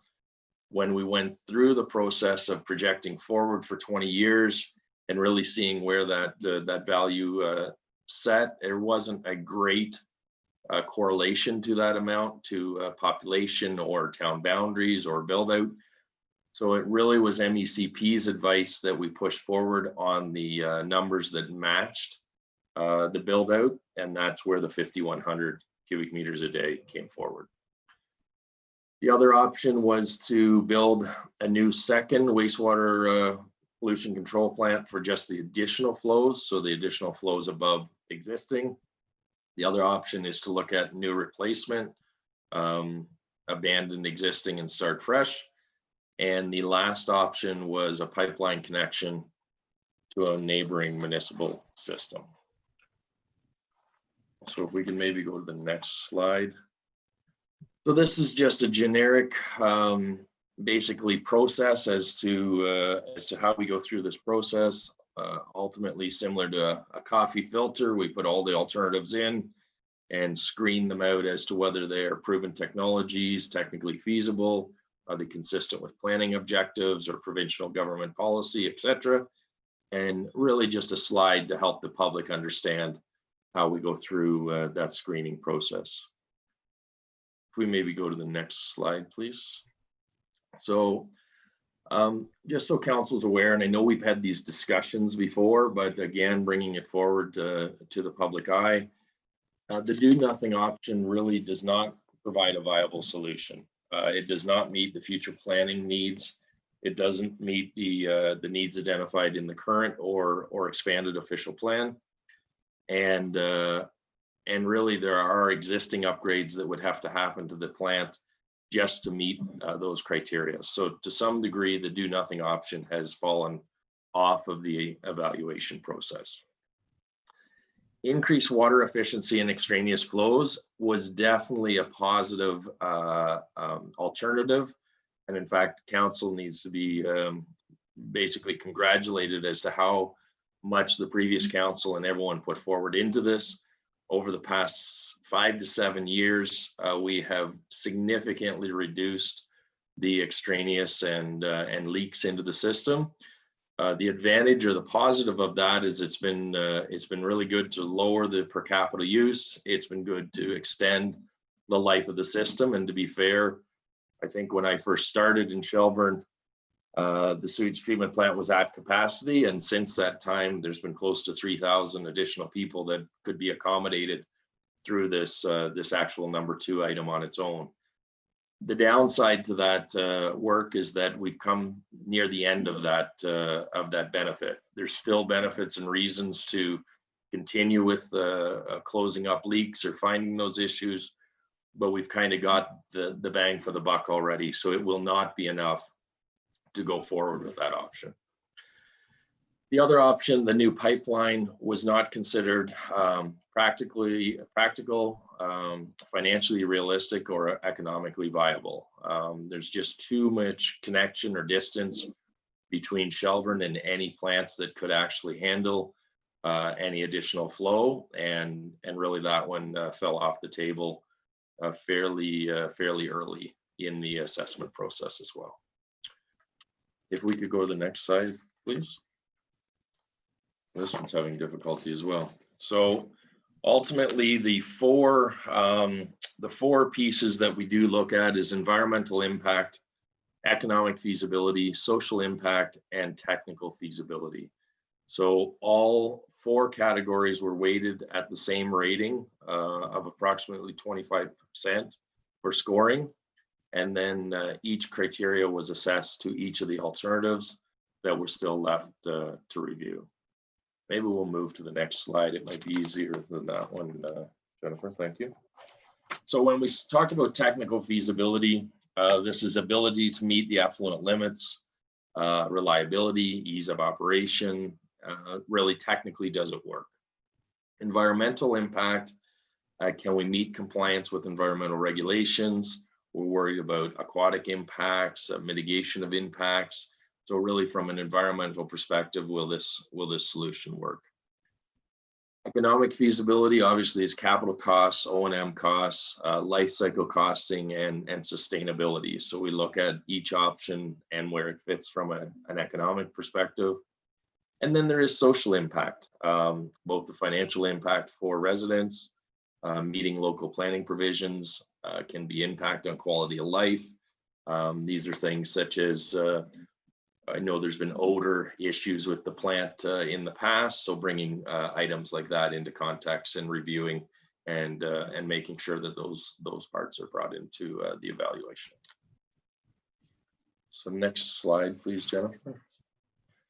So this slide is really that results of the assessment for the four remaining alternatives planning alternatives that were left on the table. The first was upgrade, expand the plant to that 4,400 cubic meters a day. Second was expand to the 5,100 cubic meters a day. Third was the new second plant for additional flows. And last was the new replacement of the entire system. So based on this assessment, the upgrading and expanding of the existing water pollution control plant to the 5,100 cubic meters a day, which corresponds with the 5,100 or 2,041 projected population, was selected as the desirable planning alternative for the Class EA process. As council will recall, there was a simulated capacity study, which I think if we go back to some previous presentations, was the potential environmental roadblock or hurdle to get over.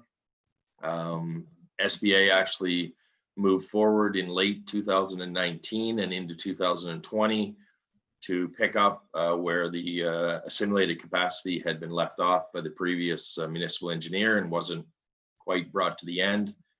As I said earlier, it was also decided in consultation with MECP that it should be sought after for the 5,100 cubic meters a day to match both the planning and urban boundary limits. There was a Qual 2K model which was developed and calibrated using the existing information from both WSP, Genevar, and Burnside actually for a lot of the historical information that was developed.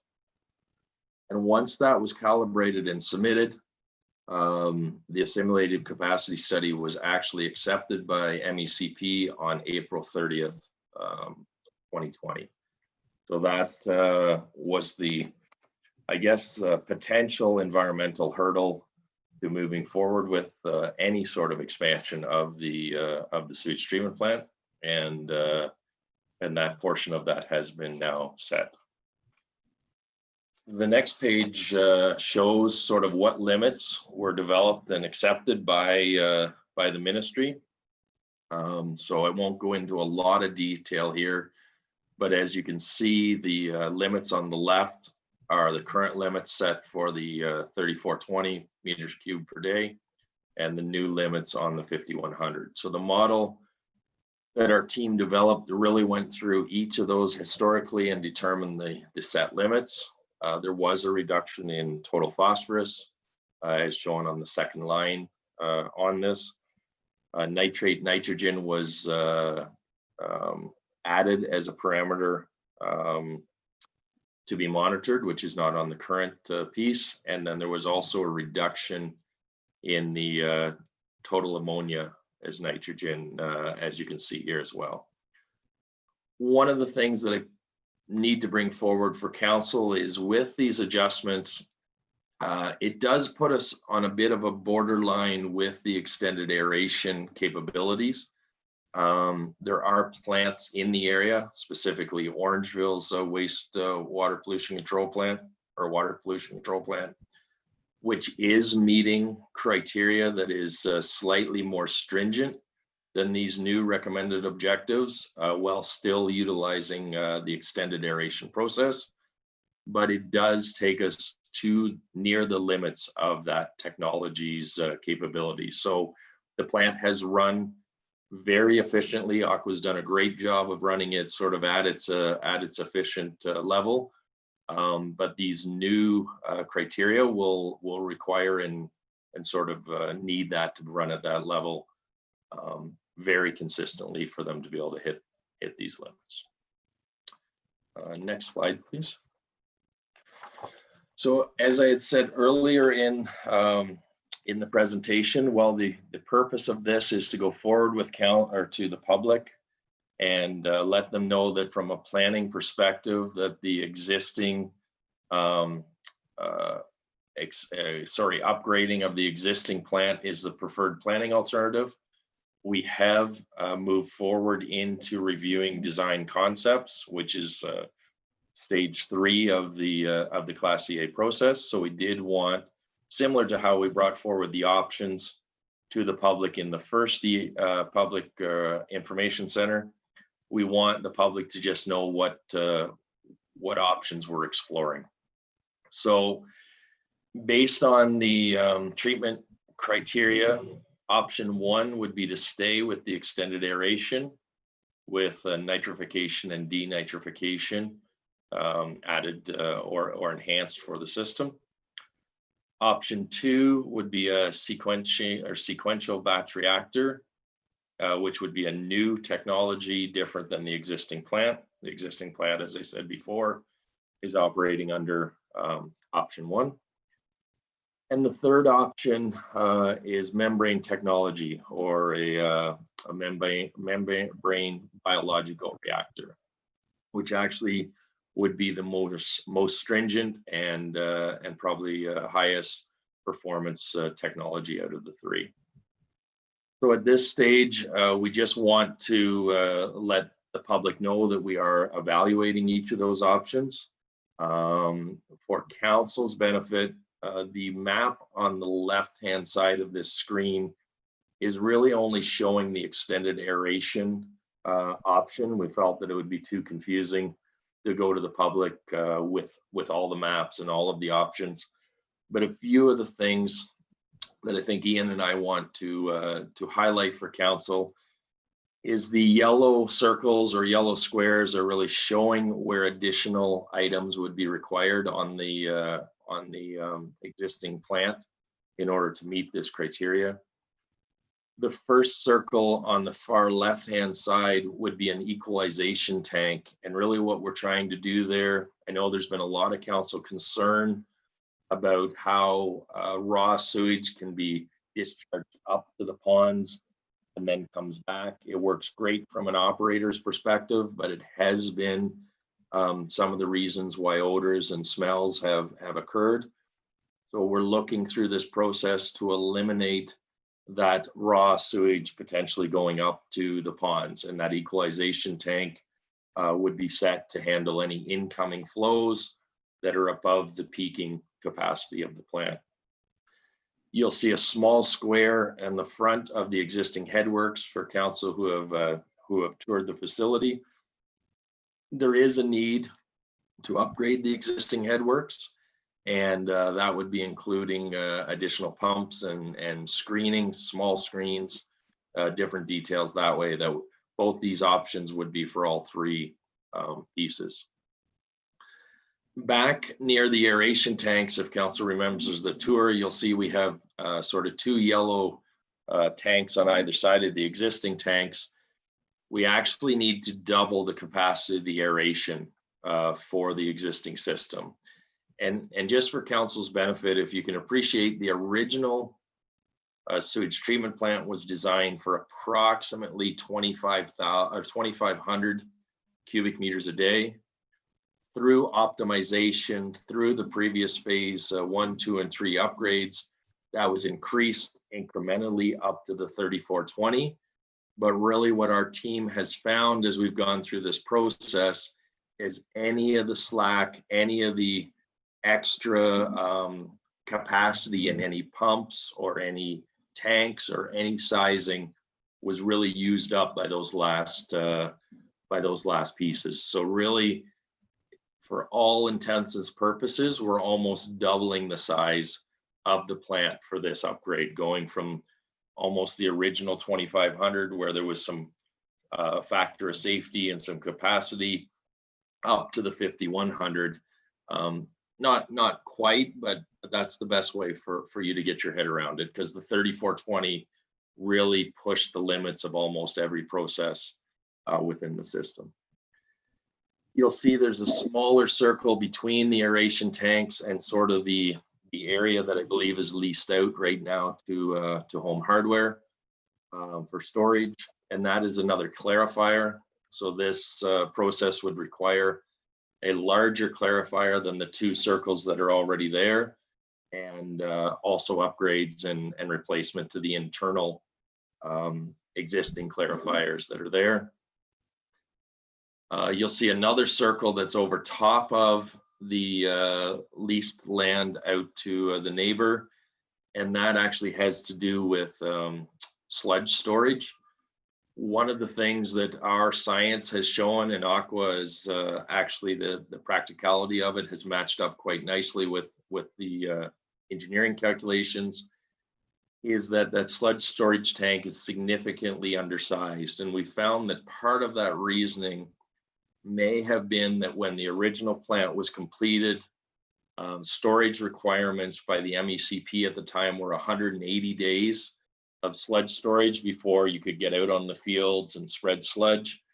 That number was increased to 240 days around the time of the expansion, and it does not appear that increase was taken into consideration. So there is a need for a fairly large, almost twinning of that sludge storage facility. The last point I'll kind of make here, and it's more off the rectangle or the square off to the side between the equalization tank and the existing sludge storage area, is we have also determined through this process that the digesters are significantly undersized for even the existing plant's capacity, which is why Aqua has some issues with odor when there's those larger flows coming through. So we've looked at 2 things to deal with that. One is to actually construct new digesters, which would deal with that undersizing. And we've also looked at adding a sludge thickener, which really can thicken the byproduct or thicken the sludge so that it's still usable for land application. Actually works out much better, but we're not storing near as much liquid by being able to thicken it. And just for council's benefit, if say the sludge is being stored at a 2 or a 3% solids limit now, and you can take that up to a 6 or 7, you can actually cut that volume down quite significantly. So just to bring that into context.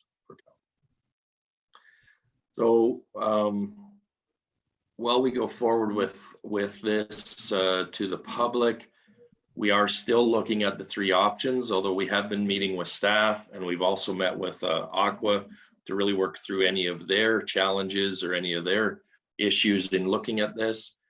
It does appear from an internal perspective that we're concentrating more on option 1 and option 3 as the preferred alternatives to move forward. At this stage, we would not be necessarily presenting that at the PIC. It's more of council's benefit to know that we are moving through that process. And obviously we would come forward to council with that combined staff, Aqua and SBA preferred design concept, hopefully by the end of the summer, to really pinpoint which design concept would be written into the final EA and closed out. As noted there, the current challenges and operational issues that Aqua is experiencing, we're dealing with. And the last item has to do with the storm ponds. The original intent of the ponds was to really deal with storm events. So there was a lot of leaks in the Shelburne system originally. The concept was, as that clean water came into the sewage system, the flows could go up to the ponds to deal with those peaks and then slowly come back to the system. That has worked very well historically. The difficulty that has happened, and I kind of alluded to this at the beginning of the presentation, as we've improved the collection system, as there's been more new developments built that are under newer standards, we're not getting the same leaks. There was a pretty extensive program that the town supported, and Jack Tupling was administering originally, and Jim has continued with, to finding leaks, lining sewers, stopping leaks into manholes. We really have brought the flow rate down to just sewage. There is not a significant amount of rain events that get into the collection system anymore. The downside to that is that potential sewage is now going up to those ponds instead of it just being a rain event when there's a big event. And that's where some of those orders have come from. So the design team, along with Aqua, are working on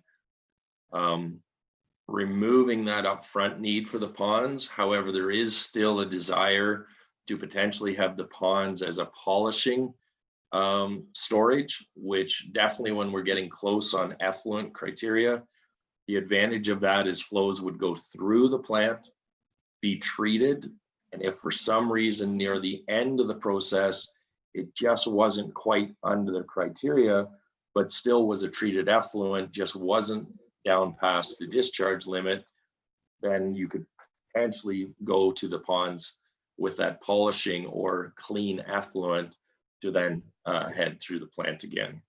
The advantage of that is it would not have the odors, the smells. It's not raw sewage. It's actually treated effluent, and it would save the town on an inadvertent discharge or bypass of something that wasn't meeting, but still would alleviate the odor and smells. So that's not yet finalized. We're still working between our team and Aqua's team on that, but I just wanted to be open about that concept with council. So if we could maybe go to the next slide, Jennifer. So funding opportunities. Obviously, we will keep our eyes and ears open for any of the different funding opportunities. Clean Water, Wastewater Fund, OSIF, SCF, recently Green Fund under ISIP has been applied for and has indicated that there will be another round coming out next year. We don't necessarily know the timing yet, but we will definitely continue to look for funding opportunities to support the town in this venture.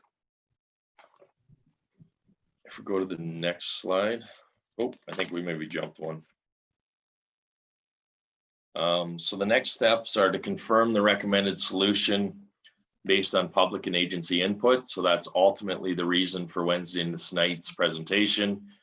We had previously provided the alternatives. We're just going back to make sure that we don't have any pushback with the recommended planning alternative of expanding the existing sewage treatment plant. We will continue to evaluate the design concepts moving forward with Aqua and town staff.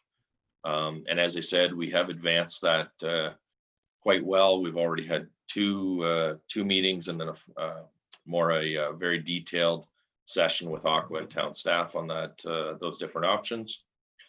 We would then conduct another PIC, and this is to actually bring forward the preferred design alternative and select that design concept, which would then bring us into the final PIC, which, as we indicated earlier, is anticipated for mid to late summer. Maybe we can go forward to the next one now, Jennifer. So for Wednesday night's meeting, there will be a survey link that is sent out after the presentation on Wednesday. This will allow any stakeholders or anyone attending the meeting to give us any feedback on both the presentation as well as the alternatives and recommendations put forward. And ultimately, we'll utilize that as part of the reporting. And if we need to make any adjustments or modifications to the preferred alternative, that would give us that feedback from the public.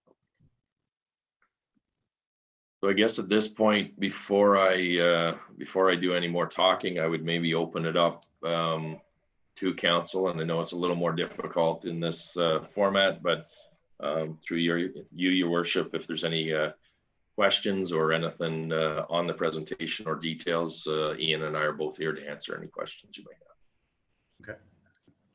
Councillor Wagner, and then Councillor Buffett. Hi there. I was just wondering if there is a timeline as to, I guess, when you'll be coming back to us with the next phases. So like, for example, when you'll be coming back with phase 3, phase 4, and phase 5. Like, I know you probably won't know 100%, but just if you have a general idea, like, phase 3 will come to us beginning of August or something like that. Yeah. To answer the question, the aim is August for coming back with phase 3, which would be the design solution. I will be open to council that it's a tough situation that as you go to the public, you're already well into the next stage of where things are at. So I can be open that Aqua and ourselves and the town staff have kind of narrowed it down to 2 of those options already. And we're moving forward on costing and different components, which obviously would be quite important for that August timeframe. So we're pushing as hard as we can for that next phase.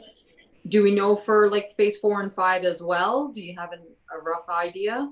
So phase 4 is ultimately the issuance of that report and then the public notification piece. So Ian can probably talk to this, but he's been diligently in the background writing the entire report as we go forward. So the concept is that we would finish the answer and the report very close to each other. I'm not going to say right in August. We're probably looking at an early fall submission, but our plan is we're not waiting to the end to have the answer to then go back to the beginning and start writing the report. We've been writing concurrently with it so that the minute we have that last PIC within a few weeks to a month of that sort of giving public time to get their notices in, get any questions in, we would move to close or show the notice of completion immediately after that. Okay. And then, I mean, of course, the community is going to be, when is it going to happen? Like, when is that construction going to potentially start to take place? Right. So just to give council some insight, this is a fairly large infrastructure project. So it would normally be about a year's design. Just to give the public that understanding, I wouldn't say every single day is design. There's approvals, there's other pieces that still need to go through MECP. Just to explain to council, we now have approval for the simulated capacity, which means they have agreed to how much can be discharged into the creek or the river. We still need to get an environmental compliance approval, which is submission of all the detailed design drawings, still going through their review process. We've experienced that review process being anywhere from 3 months to 8 months. So the design itself on average should be about 6 to 9 months. If we have a reasonable review time frame, it should be able to be completed in a year to say 14, 15 months. But that's very dependent on reviews. After that, there's probably about a 2-year construction window. I would say 18 months is the tightest it would probably be, and 2 years is probably realistic. So from today, or say from August, if money was no object, approvals were to move quickly, we're probably looking at a 3-year time frame from August. Would really be the tightest time frame to be able to turn an extra tap on beyond sort of what's approved right now, or will be potentially approved as part of that forthcoming allocation report. Awesome, thank you. Okay, I've Councillor Buffett and then Deputy Mayor Anderson. Oh, you're muted, Linda.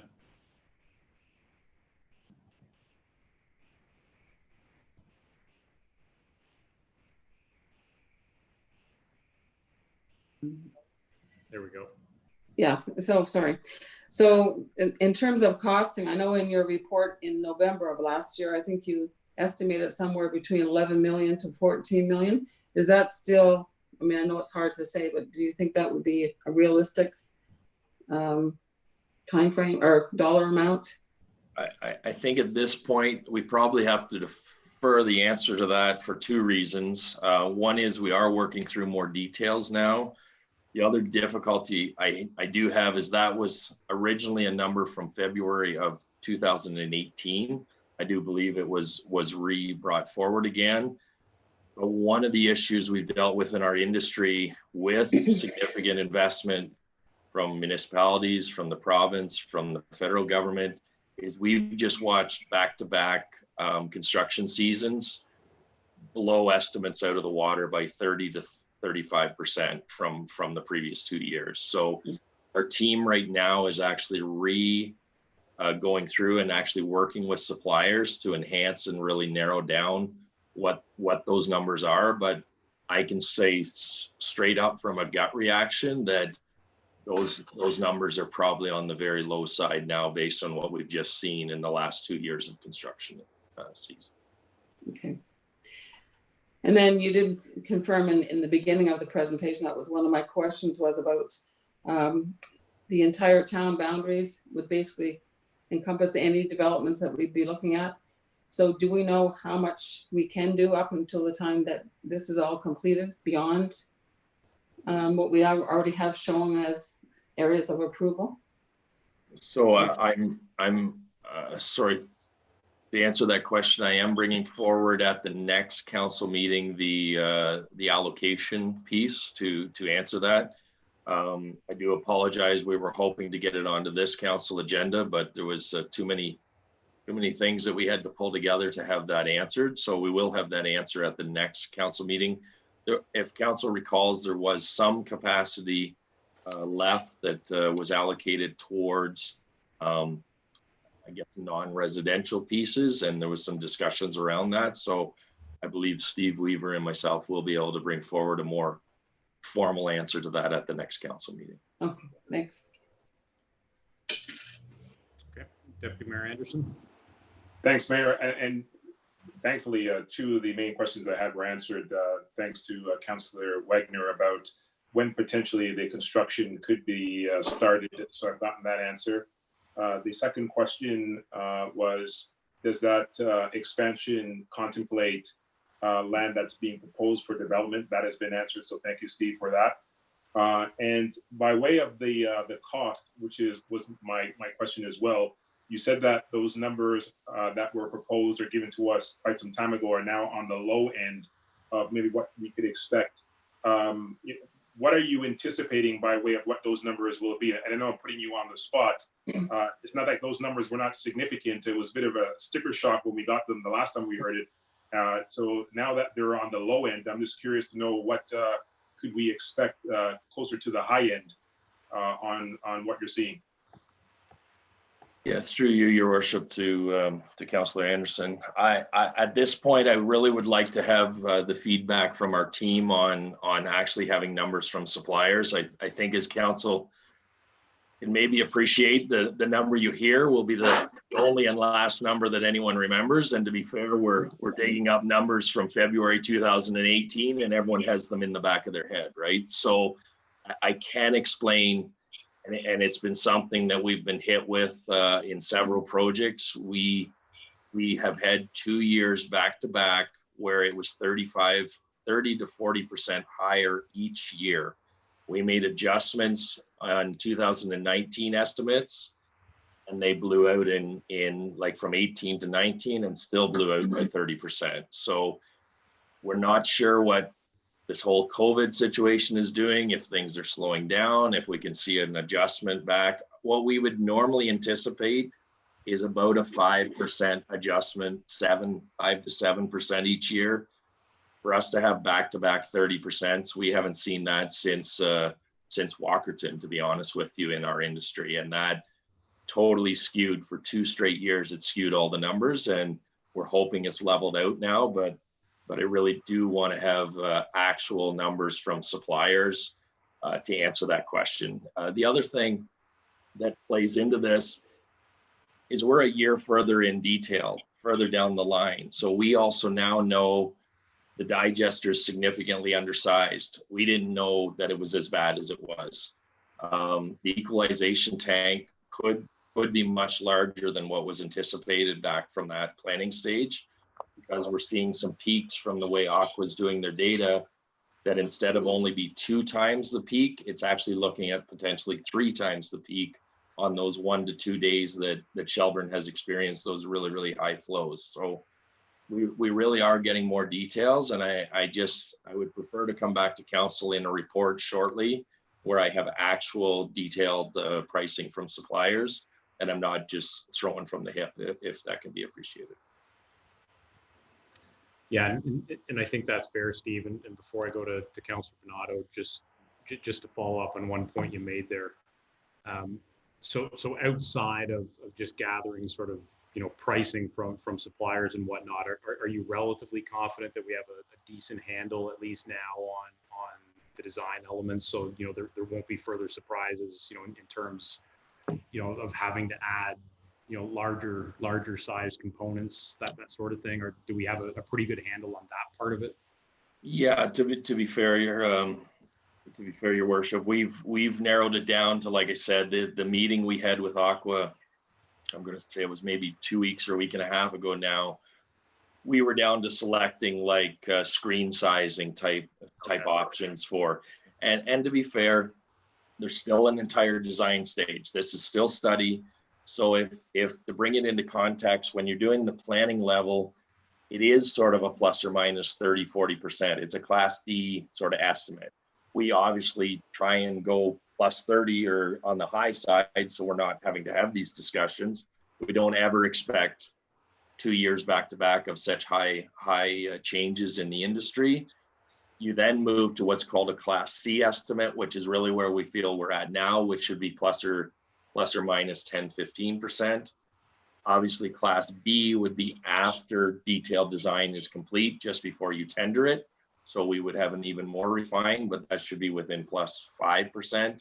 And then your class A is your actual contractor's bid that they're willing to do it. So we're definitely moving into that class C level now, where we're plus or minus 10%, 10, 15%. So we are getting quotes from suppliers directly. We are updating numbers based on the experience from the last 2 years of input. Just to bring this into context, we had a water treatment plant, which a year ago would have had electrical pricing in the 450 to 500,000 range, and its electrical component alone came in at 1.3 million. So it's just numbers that we just haven't seen. There's only so many firms that do that type of specialty work, and it's the reality of what we're dealing with right now. So we're hoping to see it level off, but at this point, all we can do is gather the information and be the messengers as to where things sit today in 2020 or projected for 2021 as to compared to where they were back in 2018 or 2019. Okay. Councillor Donato.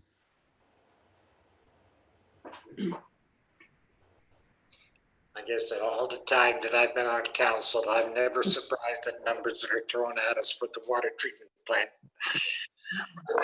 And they're constantly always higher than what we ever think. I got a couple of questions. What's a sequencing batch reactor? You want me to answer that one first? Well, you can answer it, and I believe the membrane biological reactor is similar to what Collingwood has. Am I thinking along the right idea? Yeah, to some degree, Walter. So the sequencing batch reactor essentially takes the processes that you currently have in extended aeration and combines them into one tank or one process. So right now you have an aeration piece, that's the piece at the back. You then have the clarifiers, which are the large cylinder pieces that there has been some operational issues with. You have the blowers, you have the decanting, all of that in separate processes. The sequencing batch reactor actually combines those all into one area. And I'll be honest, you say those words out loud to some operators and they run out of the room with their hair on fire. You say it to other operators and they don't mind. I do know that when we had explained to the local Aqua Hub that was kind of lower on our scoring list at this point, they all had smiles across the board on the Zoom meeting because they were very concerned about that technology, and there is a lot of mechanical parts, a lot of moving parts, even more so than your current extended air, so it can have difficulties that way. Okay. The membrane. Sorry, go ahead, Walter. Go ahead.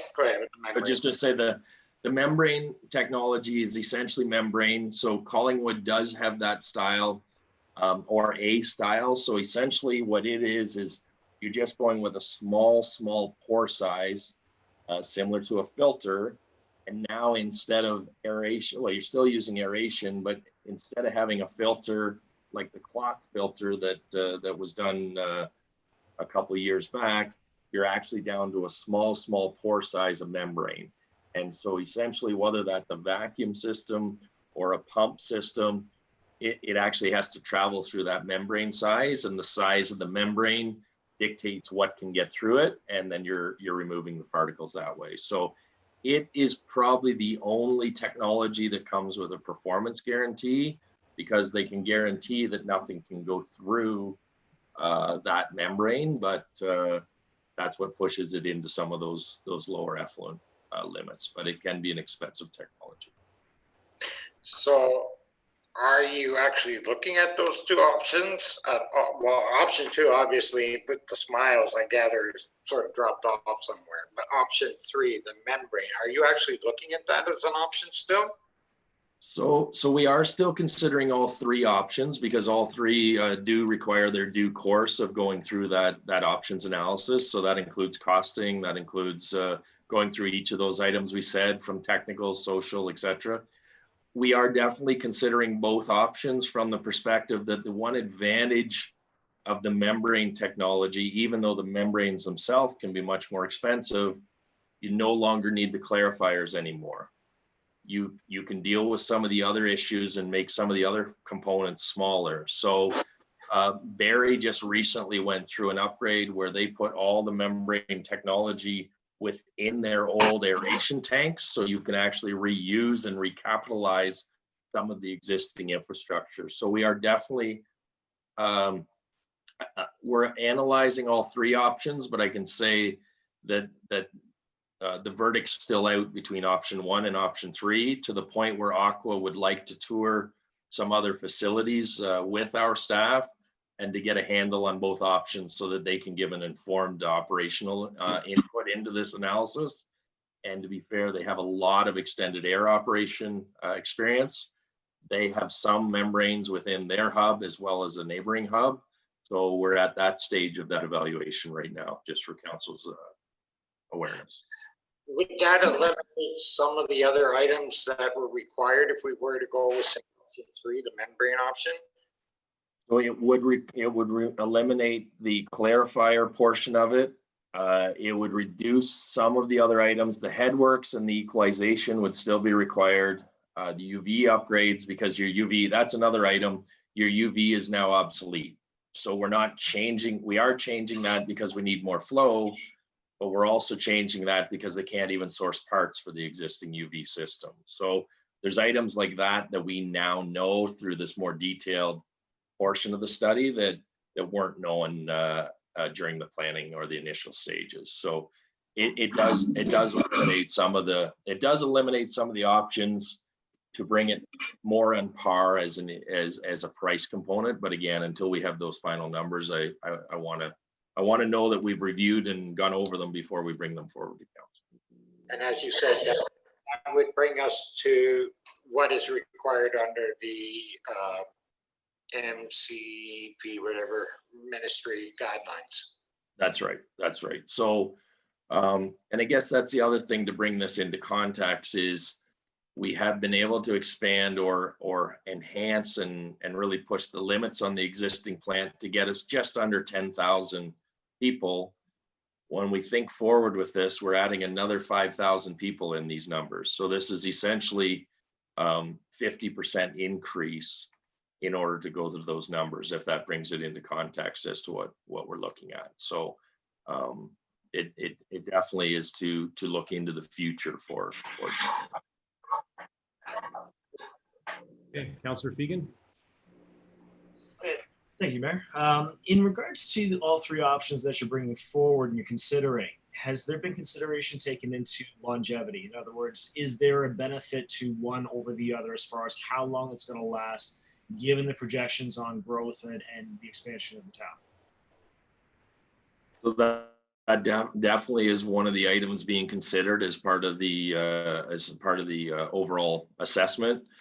Part of this is we always want to look for what's the next engineer going to have to deal with 15 or 20 years from now. And maybe not everyone thinks that way, but our team definitely does. So it's why we're considering the membrane option more thoroughly than just an analysis, because we're at the cusp now where extended aeration could still meet those criteria, would make the Aqua guys pull every last string out to make sure they're meeting it, but it definitely would not make another upgrade or would not make one down the road. So we are really considering from the perspective, is now the transition time, or would it be in 2041 or 2040 to be able to make that transition?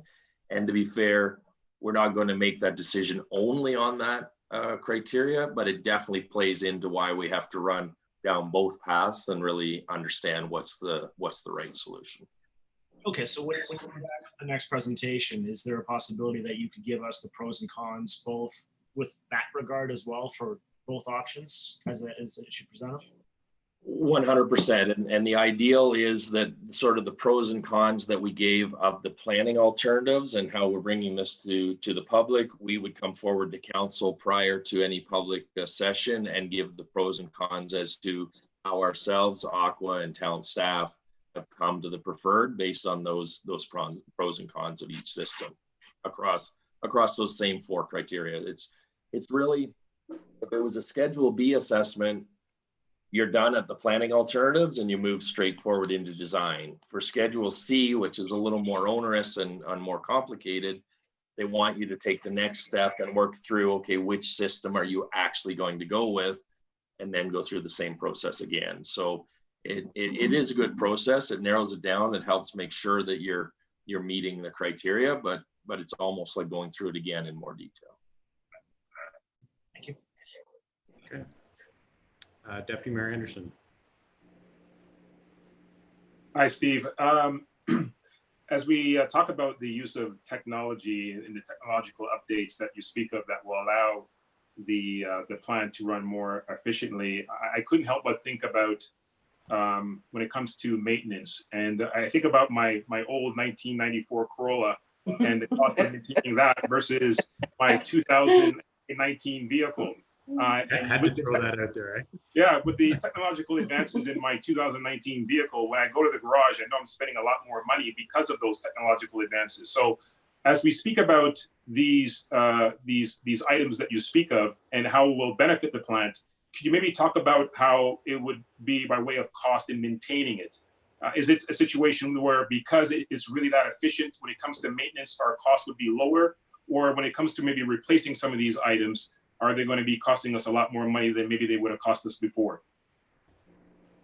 Yes, so to answer your question, you're absolutely correct. And that comes into this analysis as well. And I will be the first one to stand here and say one of the things that scares us about advancements in technology is the proven track record, cost of repairs, availability of equipment, availability of supplies, local availability, who can work on it. Is it something that can be welded, or now is it an import out of the States, where during COVID waiting for 16 weeks for that delivery? So that very much plays into this analysis. I can tell you we're a group where if a sewage lagoon will work and it's the simplest and it's the most economical, but also would not have smell and odor and other issues due to setbacks, then there's communities that have sewage lagoons because it is going to cost the least amount and still get the job done. You've moved to a point where sewage lagoons are not even an option, so they're not even on the table. RBCs and a rotating biological contactor is not on the table because it wouldn't meet the effluent criteria. So I probably should have explained that we've already eliminated some of the more simplistic approaches just because of the buildup of population, those things. But 100% we're taking into consideration those pieces. You also have a very strong operations team that has a lot of experience in extended aeration. So while some of our technology folks are looking 20 years ahead, some of their folks are saying, hey, tomorrow I still need to fix this. So we're really blending those two mindsets together. And we're a strong believer of, if it's not broken, don't fix it. So we are trying to make sure that we're not just going for the new technology for no reasons. We're wanting to go and see some plants where operators can talk or openly about, here's our headache, here's what's working, here's what's not working. We do have some membrane technology designs. They're working great, but at the same time, you want to know the pros and cons of each one. So just my last follow-up to that, is it possible in your presentation, and I don't want to create more work than what's necessary, I'm assuming in your analysis and research that other plants or other municipalities rather, that are using similar technology to what is being proposed here for our town. Is there a way to get that kind of information by way of what these items are, by way of maintenance and the cost that these municipalities may have incurred with similar technology? Is that possible?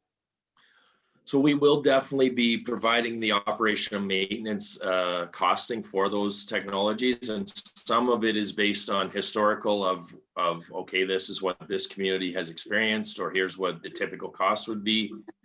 Other pieces are based on our guys running.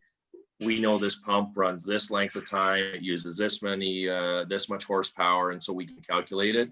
You are absolutely correct that membrane technology or those higher ones are higher capital and usually higher O&M. So the reason you move to them is to meet the more stringent effluent criteria. If you don't need to move to the higher capital, the higher O&M, because you can meet the criteria, then you tend to stay at the more simplistic technology. And not to say that extended air is simplistic, because the operators still have a lot of adjustments, a lot of balancing. But Orangeville's extended air, Fergus, Elora, Arthur, Grand Valley, there's a lot of local experience in that technology. We just want to make sure we're not leaving any rock unturned, especially looking forward to Shelburne's future. So all of that is part of what our team and Aqua's team is working through right now. All right, thank you. Okay. Anything else, Councilor Renato? You're muted there, Walter. Keep forgetting that. You said it would take, if everything was good, it would take 2 years to build and 1 year to design. So we're talking at 3 years in total. We're almost at capacity right now. We have very limited room left. So for a few years down the road there, we're going to be no building. Am I correct in that thought process? It could be at this point. The experience that I have seen in other municipalities is that once the approval process has been approved through the ministry, through other pieces. I'll use, for example, Orangeville. It's been a while since I was involved in those studies, but I was actually the one doing a simulated capacity, or sorry, allocation for Orangeville when they went through their expansion in early 2000. Once they had the design complete and approved, they started allowing allocation only because they knew those flows wouldn't be to the plant until that construction was set or going. But yeah, you are looking at a time frame, depending on sort of some of the numbers, where we are about 2.5 to 3 years out for final construction. That said, it does align fairly closely with the county's official plan piece and that process of the additional lands to be included. We also have already approved all of the developments that are currently through that first stage, or the staging that is set. So again, at the next council, we will bring forward the D5 allocation as to what's left and what has been set aside for, I guess, for industrial or for commercial development, because there was an amount set, I guess, as a hold, which could be something council as well. I just know, again, going back through my experience, we went through a couple of dry years with no construction because of the sewage treatment plant. So I don't like going through that, because while we don't live on development charges, it does hurt us. Understood. Okay. Any questions from staff? Okay. All right, so we have a motion that reads, be resolved, the council will receive presentation from Espen Associates for information. So mover and seconder for that by Councillor Buffett, seconded by Councillor Bonato. Any further discussion? All in favor? Any opposed? Carried. Okay. Steve, you're up again to talk about water supply, water storage.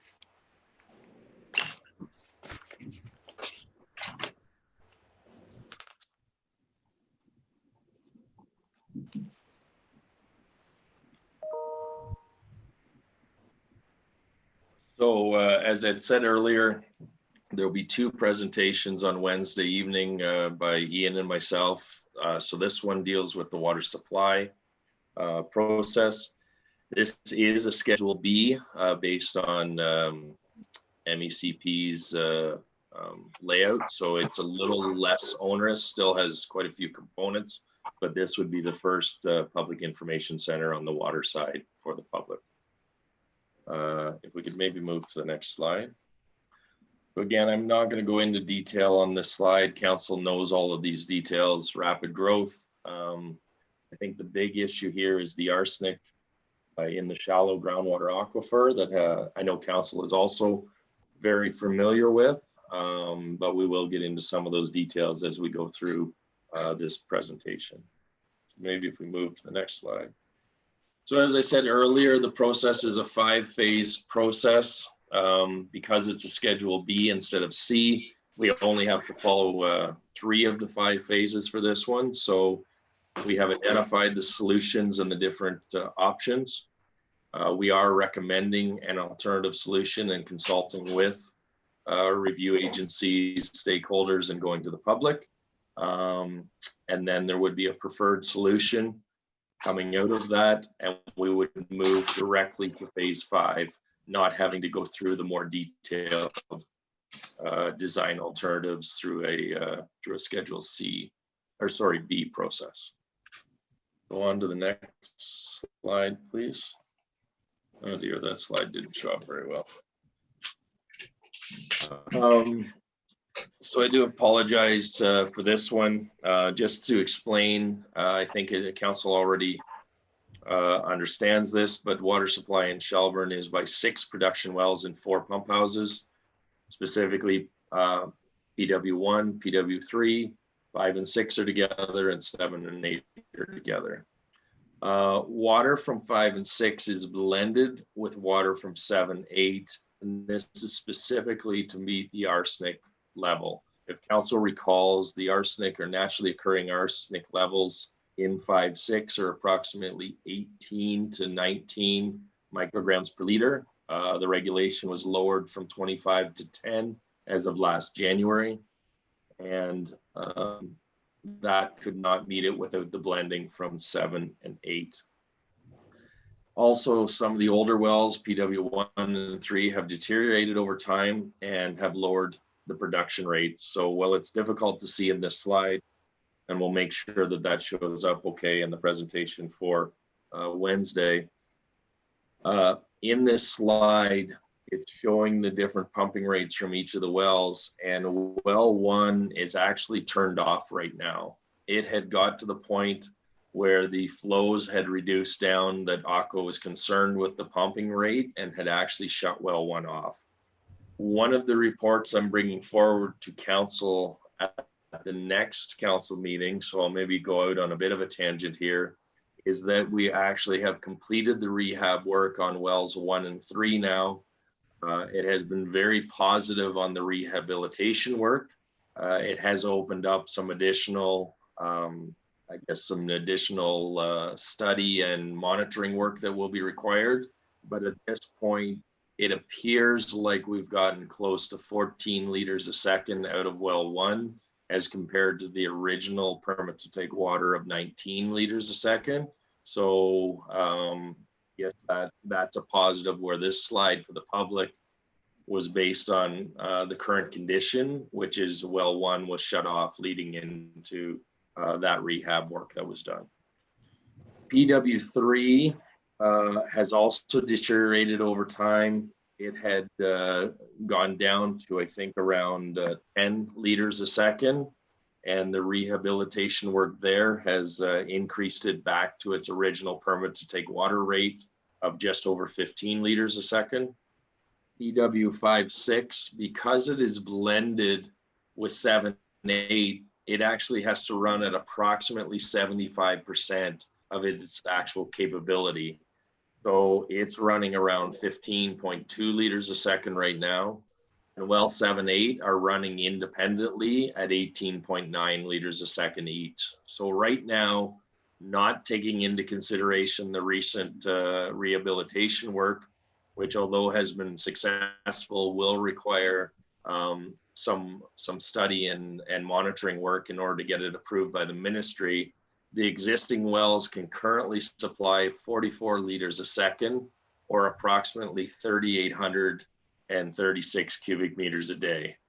That will kind of become important in about 2 slides from now, but maybe I'll circle back if we need to. So moving to the next slide, very similar. We're working so that the sewage study and the water study are concurrent and going off of the same numbers. So we will be presenting the same development plan. It takes into consideration the same built boundary and does include the west ends, as well as all 3 stages that have currently been discussed with council. Moving to the next slide, the Shelburne population projections, as I said, the exact same slide that you've seen in the sewage side, same projection, still aiming for a 15,000 population in 2040, which the planning documents show can vary between 13 and 15. But from an engineering perspective, we are making sure we cover the full amount. Moving to the next slide. And I apologize to council that these graphs are difficult to see on this, but what this shows for the public is that in our current 2021 timeframe, which is the start of our study, and the reason we do that is by the time you move through a design and you get started, we don't want to already be behind the 8 ball. But right now, the average day demand in the community is approximately 2,800 meters cubed per day. So that 3,800 that we can currently provide will easily meet the average day.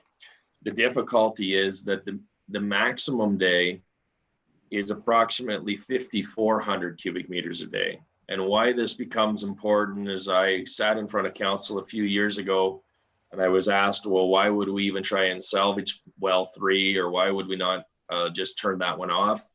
We're starting to see the reasoning for that now, that right now, as of today, with well 1 offline, we cannot meet today's max day demand. So that would mean in the hottest day in August or a hottest day of the year, we would have difficulty meeting that day without seriously depleting our storage out of the tower or out of the reservoir.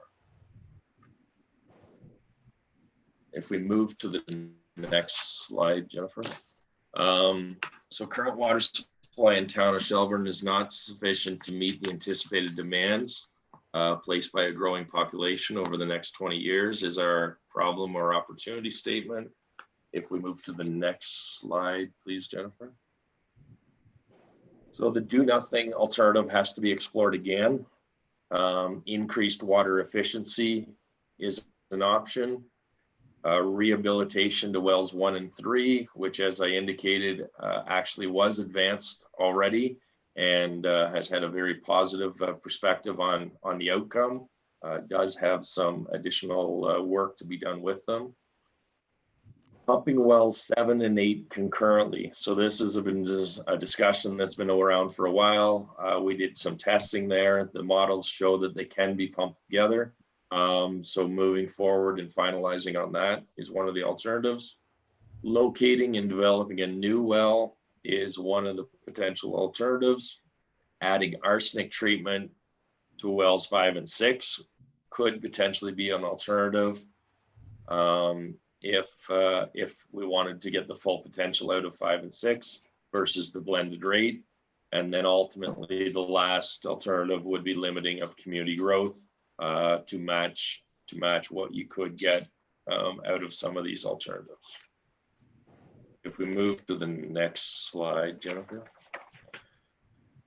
So a 72-hour pump test with larger pumps will be completed this summer for well 7 and 8 to confirm the combined pumping rate of 37.6 liters together.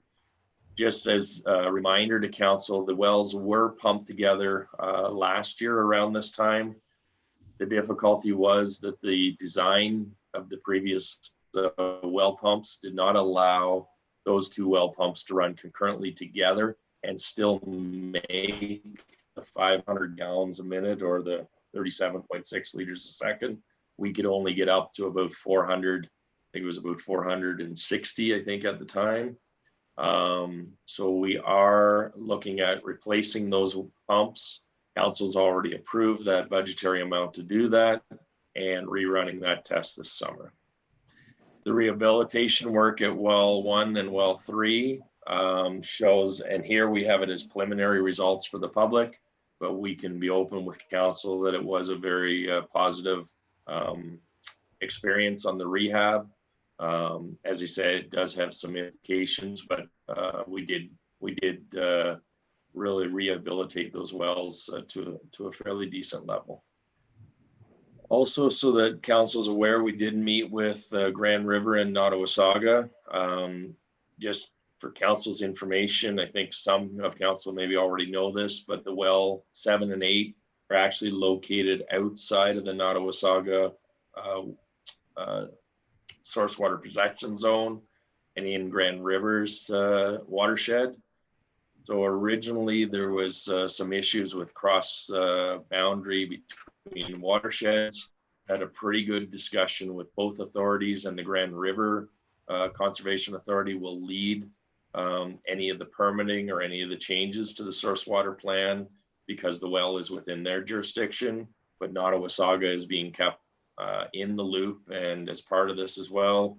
And I believe there was some correspondence actually go out to neighboring municipalities as early as this morning from both groups explaining how they're dealing with this and how they're supporting the town in moving forward with these options. So the next step to this process would be to complete the pumping test for wells 1 and 3. This is really part of the work plan that I will be bringing forward to council at the next council meeting. As I said, the rehab work has gone quite well, but there is the need now to complete or redo the pumping tests that had been done a while back. We will also be moving forward with the pumping of well 7 and 8 to confirm the sustainable rates and that they can be pumped together. We would then compare each of the alternatives that we have reviewed here. I think we can inform council that it'll actually be a combination of many of these options. Going through this process right now, we have determined that if we were able to move forward, I'll maybe just flip back on my own page. You don't have to change the presentation though, Jennifer.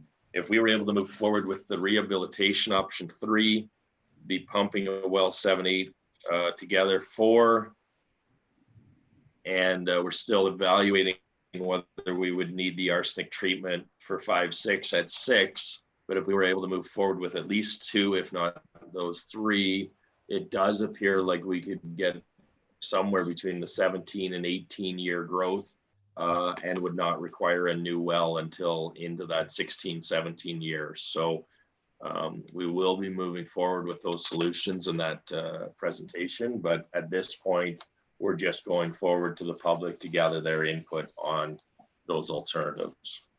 We would then meet with the source water protection group to ensure we have satisfied all of their requirements, both from both conservation authorities, conduct another PIC with the answer to this, which we propose to be in that same, hopefully August, September timeframe as we spoke on the other presentation.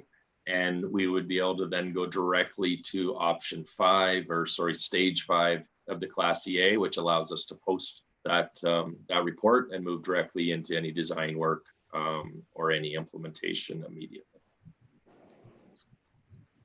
I guess with this link, we will also, or sorry, this presentation, we will also be providing a link to participants to provide a survey, provide information, and ultimately give in any input from any of the stakeholders that are in attendance on Wednesday.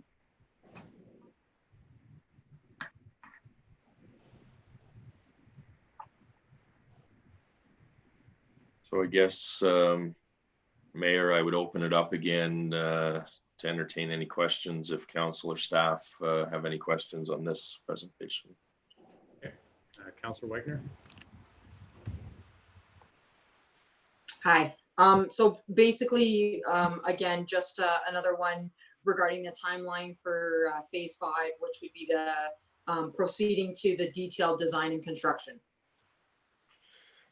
So on this one, we're in a bit of an awkward and unique situation that we actually have to upgrade most of the pumps and most of the work in order to test that it actually works. So by council approving, say, for example, the upgrades to the well 7, 8 pumps, those pumps will already be upgraded. The model shows that that can work. We just have to prove it to the ministry. So once this Class EA is approved, it would be more a permitting process and the source water protection side of that process. So Ian and I spoke with the source water protection group, and at the beginning, they kind of said to us, oh, by the time you do design and by the time you do your paperwork, we'll be right alongside of you. And then during the conversation, they more realized that they might be the holdup because construction wise, we'd actually be ready. We'd just have to flip a switch so we could run both pumps together. So it seems like they're coming on board, we're getting them engaged, but they could be anywhere from a 6 to 12 month time frame, depending on if we use their tight side of it or their long side as far as how long things might take. But I would say we'd be sometime between, say, the spring of 2021 and the fall of 2021, depending on that permitting process. But there's been a lot of science already completed supporting this work and a model that has already been completed. It really comes down to the permitting side. The well rehab work has already been completed. I do need to come in front of council to explain some of the additional studies and testing that is now required because it was so successful that we have to redo the tests at higher rates again. But we're in a similar time frame and thing there. We're not really, it's testing, it's science, it's pieces that way. but the construction piece will actually be selecting the right pump now and could move directly into that work as well. So it'll be the permitting, which would put it on a very similar time. Okay, thank you. Anybody else? Okay, so we have a motion, be it resolved, the council receives the presentation from Espernet and Associates for information. Moved by Councillor Fegan, seconded by Councillor Hall. Any further discussion on that? All in favor? Any opposed? It's carried. All right, thanks, guys. Thank you very much. Have a great evening, guys. You too. Okay, so next we have the written request from the Legion Branch 220 regarding an outdoor patio at 203 William Street. Jennifer, do you want to shed a bit of light on just the licensing details with respect to that? I sure can. Thank you, Mr. Mayor. Just to note that the AGCO has, they've changed their legislation in order to allow those that currently hold a liquor license. They can extend it out into an outdoor patio without having to apply to amend their current liquor license during COVID as well. So that being said, the Legion has submitted a request. They would like to extend out into the parking lot, which is town-owned property, similar to that at when they requested during Street Festival and Fiddle weekend. I can confirm that they have submitted their $5 million liability insurance coverage, and they have provided some hours of operation. They're proposing 2 to 8 p.m. Thursday to Saturday, 2 to 6 p.m. on a Sunday. Once phase 3 has been introduced by the province, they'd like to revisit these hours. Sorry, that was 2 to 8 from Thursday to Saturday. Okay. And 2 to 6 on a Sunday. Okay. So it's more or less just a weekend, sort of an extended weekend sort of thing. Okay. Yes.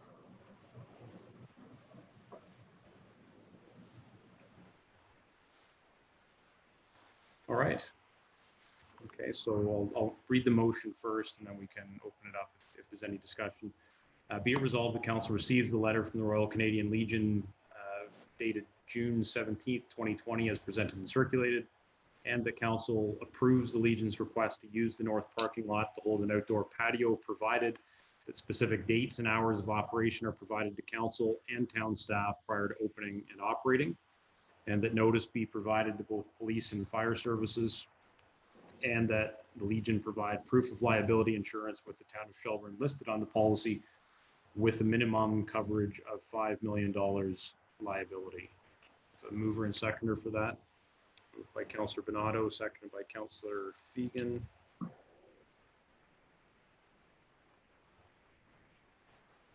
Okay, any discussion on that? Councillor Bonato. I didn't understand the last part Jennifer said.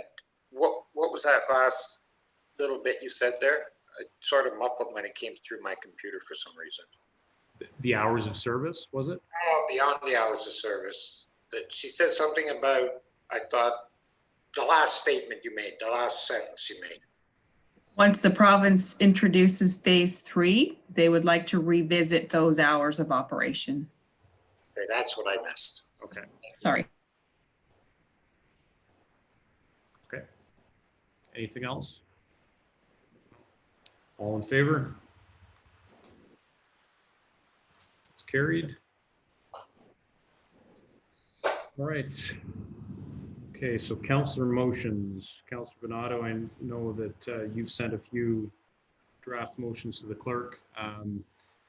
It's likely easier if you just read them. I mean, normally I would read them, but if you have them there, yeah. If you want to read them into the record. So Jennifer, notices of motion tabled tonight will be heard on the 13th. That's correct. Okay, the first notice of motion I have is be it resolved that council directs staff to bring back a report on what is required to bring the lands on the west end of town from Highway 89 to the fourth line north of Highway 89 into the town built boundary. And furthermore, what upfront costs the developer can front end any requirements to bring those said lands to a developmental stage. And furthermore, that the report from staff come back to council no later than July 20th meeting. Okay, number 2. Be it resolved, the staff brings back to council any staffing requirements needed to carry out town reporting and duties to council by the July 6th meeting. And at that same meeting, be it resolved, the staff investigate and report to council what grants and costs could be involved to create a permanent position for a town public relations. And further, that part of that request come back to council for the first meeting in August. Okay. And the third one? Yep. Be it resolved, the staff bring to council costs and locations for a tennis court in any of the town's recreation parks by the first meeting in August. Okay. There were actually 4 to begin with, but I combined 2 and 3 together because they sort of work with each other. Okay. So that's it? I have another motion, but I think that relates to the deputy mayor's motion. Okay. So Jennifer, you have those then? Like I do, yes. recording? Okay, perfect. Alrighty. Deputy Mayor Anderson.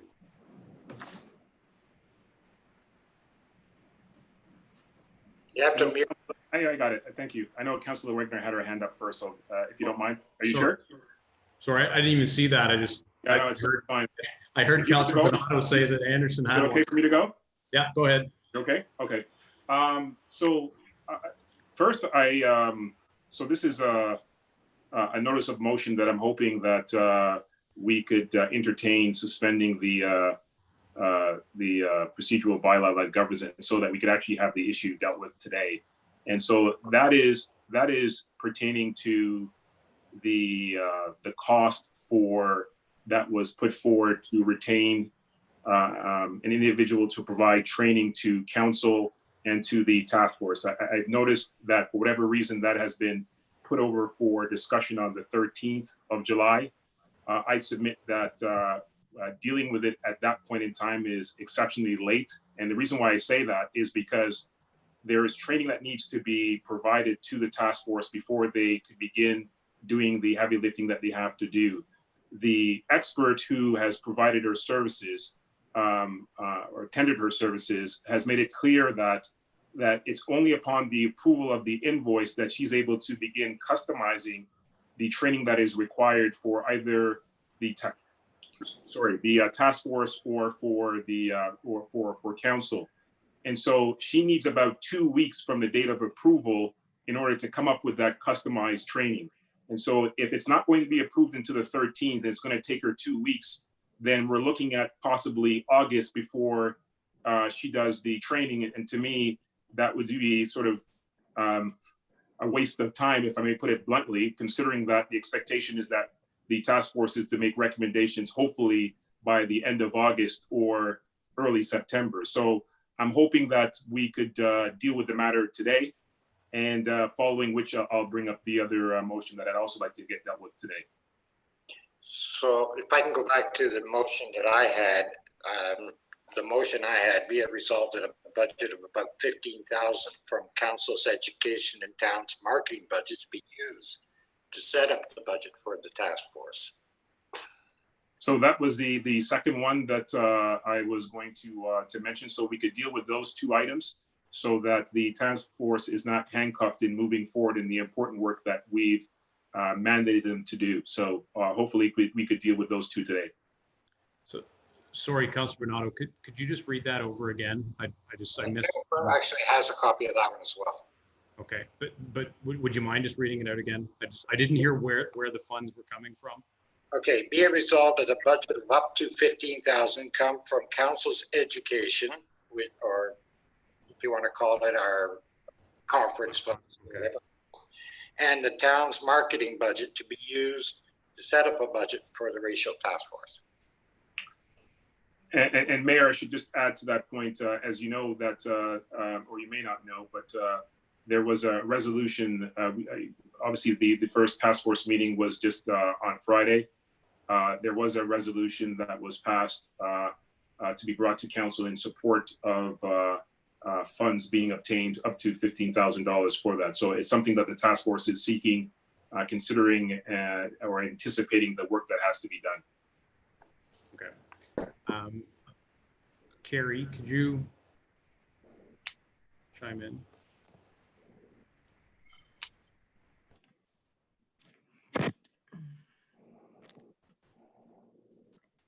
So are you wanting to know what amounts are in those budget lines then? Yeah.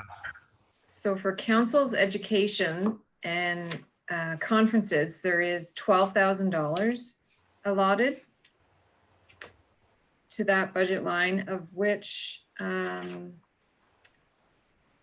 we had purchased some masks, I believe, for $1,500 out of that one line item so far this year. Walter had been registered for the AMO conference, but we've been refunded that money. So otherwise, that $12,000 is unused at the moment. And then the marketing budget, are you referring to the EDC budget for marketing, Walter? I thought did we not have any monies in the town's budget for marketing ourselves, or is it strictly the EDC? It's mostly EDC. We do have an advertising budget, but it's only $5,000 for, and that's just regular advertising of things that the town needs to make public in the newspaper. The marketing budget in the EDC is $14,500, but we've already committed to almost all of it. We do have a photographer contract, and we do have the town folio contract, as well as the videographer. So the majority of that has already been utilized by the EDC committee. Is there anywhere else in our other portfolios? I'd have to go through that. Yeah, so to that point, what I would suggest, Deputy Mayor Anderson, I see your point with respect to the training facilitator. I mean, if she needs an authorization before she can begin, and it's going to take 2 weeks, then that sort of is counterproductive in terms of the timelines that we've given the task force to complete their work, so that we have recommendations back in time for budget preparations for 2021. Can we keep those as two separate matters then? We could direct that the money required to cover the costs of the training facilitator could be drawn from the council education or conference line, and ask staff to consider, essentially where the remaining funds for a budget for the task force could be derived from. And I mean, then they would have some time at least to consider that. Yeah, that certainly works for me. I just wanted to ensure that this is done in a timely fashion, because without having the opportunity to move forward with the items that they won't need to move forward with, then it makes it very difficult for them to do the job. So that's fine. If it's going to take some time to get that information for us to consider, then so be it, as long as it's in a timely fashion. So why don't we do this then, Walter? We'll treat the overall budget matter as your fourth notice of motion for tonight. And then Steve, do you want to make a motion? Do you have the invoice amount handy? The invoice was circulated to everyone. I think it was $5,000, maybe $600 with your HST involved. I think in total it was like $5,600, but that information was disseminated to everyone. So, I'm prepared to, like I said, to have that issue dealt with today, so we can move forward with that. We'll just need the wording for a motion. Denise? Just to clarify, we had advised the consultant that her communication would be placed on the next agenda. So council has not yet received copies of that. So just to clarify, there was 2 training components to what she outlined. $4,000 was specific to the task force, and $1,000 was specific to training for council plus HST. So we were going to provide that on the 13th, as well as we had indicated we were providing a staff report at that meeting. So we can certainly, through the clerk, we can forward that in the morning. She had it listed on the communications for the next agenda. Well, I mean, I thought we had received emails with respect to the invoice that was sent with the indication that this would be available on the 13th. Either way, as you mentioned, Mayor, as I'm finishing my comments, it would be counterproductive to postpone this any further, considering the amount of time that she would need in order to prepare the training materials. So to have it dealt with on the 13th makes 0 sense. So again, I'm hoping that we could discuss this today. We're not talking about $1 million here. We're talking about possibly $5,600. We know where the money could come from. And so let's move decisively as we said we were going to do when we established the task force. So could the wording not read simply be a result that the budget of $5,000 plus HST be paid to the task force consultant from the council education fund? Yeah, and that was my point. You know, for the actual motion, we need a dollar figure. So if it was $5,000 plus HST, by my calculation, that would be $5,650 total. But I think that's fine if we say that it's 5,000 plus HST. Yeah.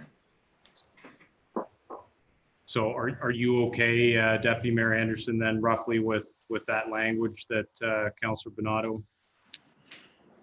Yeah, no, that's fine. Okay. All right. So then, Jennifer, in order to consider that tonight, we would need unanimous consent. That's correct.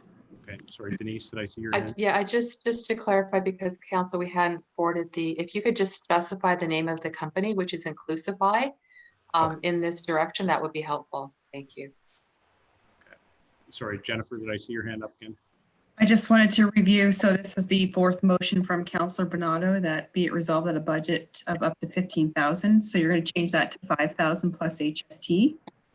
No, leave the 4th motion alone because it's taking in, I think, additional beyond the 5,000. So there's a completely different motion. Just, yeah, this is motion's completely on its own. It's only to get the educational component of that 15,000 going. So the 15,000 is the total budget for the whole of the task force. Just leave it on its own, that 4th one.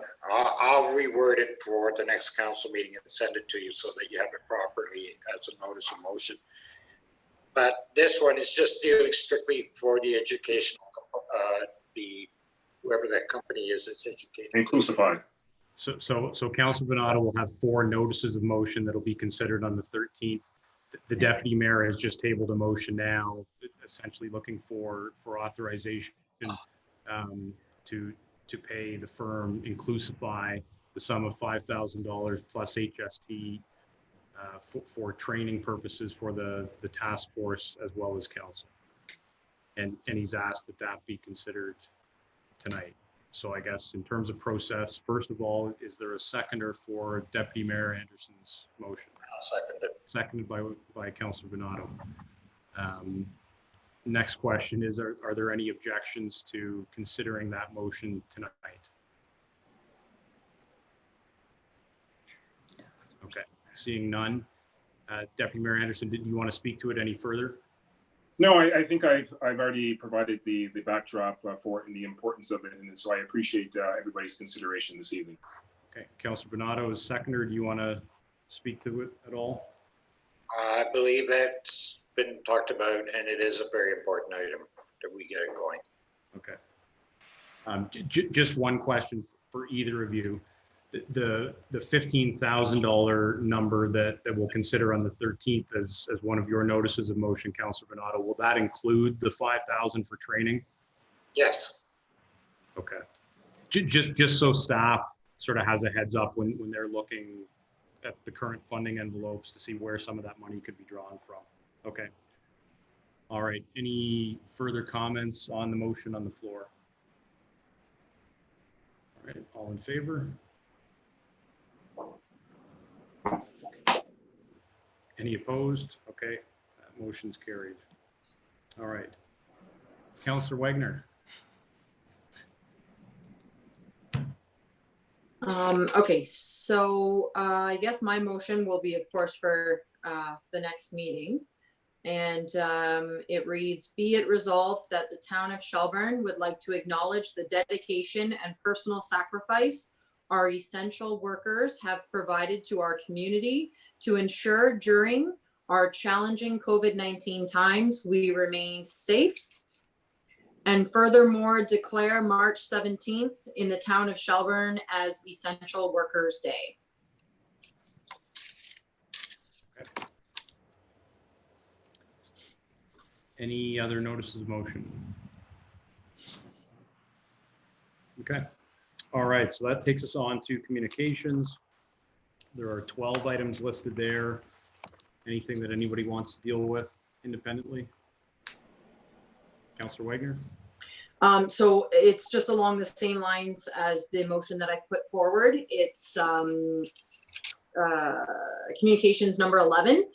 And that's the letter from the city of Fort Erie and Brantford regarding the support to adopt March 17th, I guess you could say province-wide and nationally, as Essential Support Workers Day. So I'm just hoping that we can, I guess, I don't know if we would be sending a letter of support to both of those cities, sort of, you know, to table it with them, or if we have to make kind of our own motion in order to also send a note to the province of Ontario and Canada to support that. Okay. Yeah, I think we can probably fine tune your motion at the next meeting. So I mean, it could be sort of our local recognition of that day as Essential Worker Day, and then also encourage other municipalities to support that, and we could send letters, you know, just as Fort Erie and yeah, I guess just Fort Erie has. So, but we can talk about the best way to do that. Jennifer, maybe we'll have some suggestions. Okay. Perfect. Excellent. Any other communication items, Deputy Mayor Anderson? This is actually not a communication item, but I just need a update or clarification. So with respect to the invoice that we just dealt with Inclusify, can I get an indication from staff as to when that will be taken care of, so then I could then notify the individual as to when to commence the preparation of the training materials? Denise? So I'll contact the consultant, the firm owner in the morning to confirm that her project can proceed. And then we'll arrange for how the invoices will be received based on our standard protocols. But I've been speaking with Amanda already, so she'll know that once it's finalized and affirmed that she can commence the project. Okay, so you'll be letting her know that she can commence tomorrow. That's what I'm understanding? I'll confirm with her in the morning that her proposal has been accepted.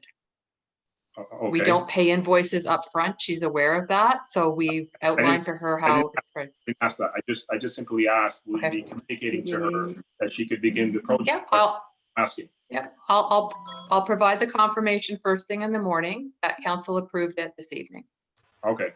Secondly, before I go, the task force, Wade, will need some assistance, and you and I have had this discussion already, some assistance from staff, maybe in particular from Carol Maitland when it comes to some of the work that needs to be provided. So for example, when they're seeking to engage the public, either by way of a survey or advertisement in the newspaper, etc., some assistance would be required since Carol does have that expertise. So I'm not sure whether that's something that has to be approved by council or what the protocol is regarding that, but I'm putting that on the table for now for discussion. My thought would be that when Councilor Bernato's fourth notice of motion dealing with the budget is addressed, we can talk about staffing allocations as you know, as a part of that budget considerations. So, okay. All right. All right, back to communications. Any other items that anybody wants to address? No? Okay, so we have a motion, be it resolved, the council receives the items listed under 8.0 communications for information. The mover and seconder for that. Moved by Councillor Hall, seconded by Councillor Wegener. All in favor? Carried. Confirming bylaw, be it resolved that leave be given for the reading and enacting of bylaw number 29-2020, being a bylaw to confirm certain proceedings of the Council of the Corporation of the Town of Shelburne for its regular council meeting held June 22nd, 2020. Moved by Councillor Bernardo, seconded by Councillor Buffett. All in favor? Carried. And finally, be it resolved that we now adjourn to meet at the call of the mayor. Deputy Mayor Anderson, seconded by Councillor Hall. All in favor? Carried. All right, thanks, guys. A little later than we planned, but we got through a lot. Like 5 minutes, you know that. What's that? It's 5 to 10. You just made it under the wire. All right, it's good. All right, thanks, guys. Okay, take care, everyone.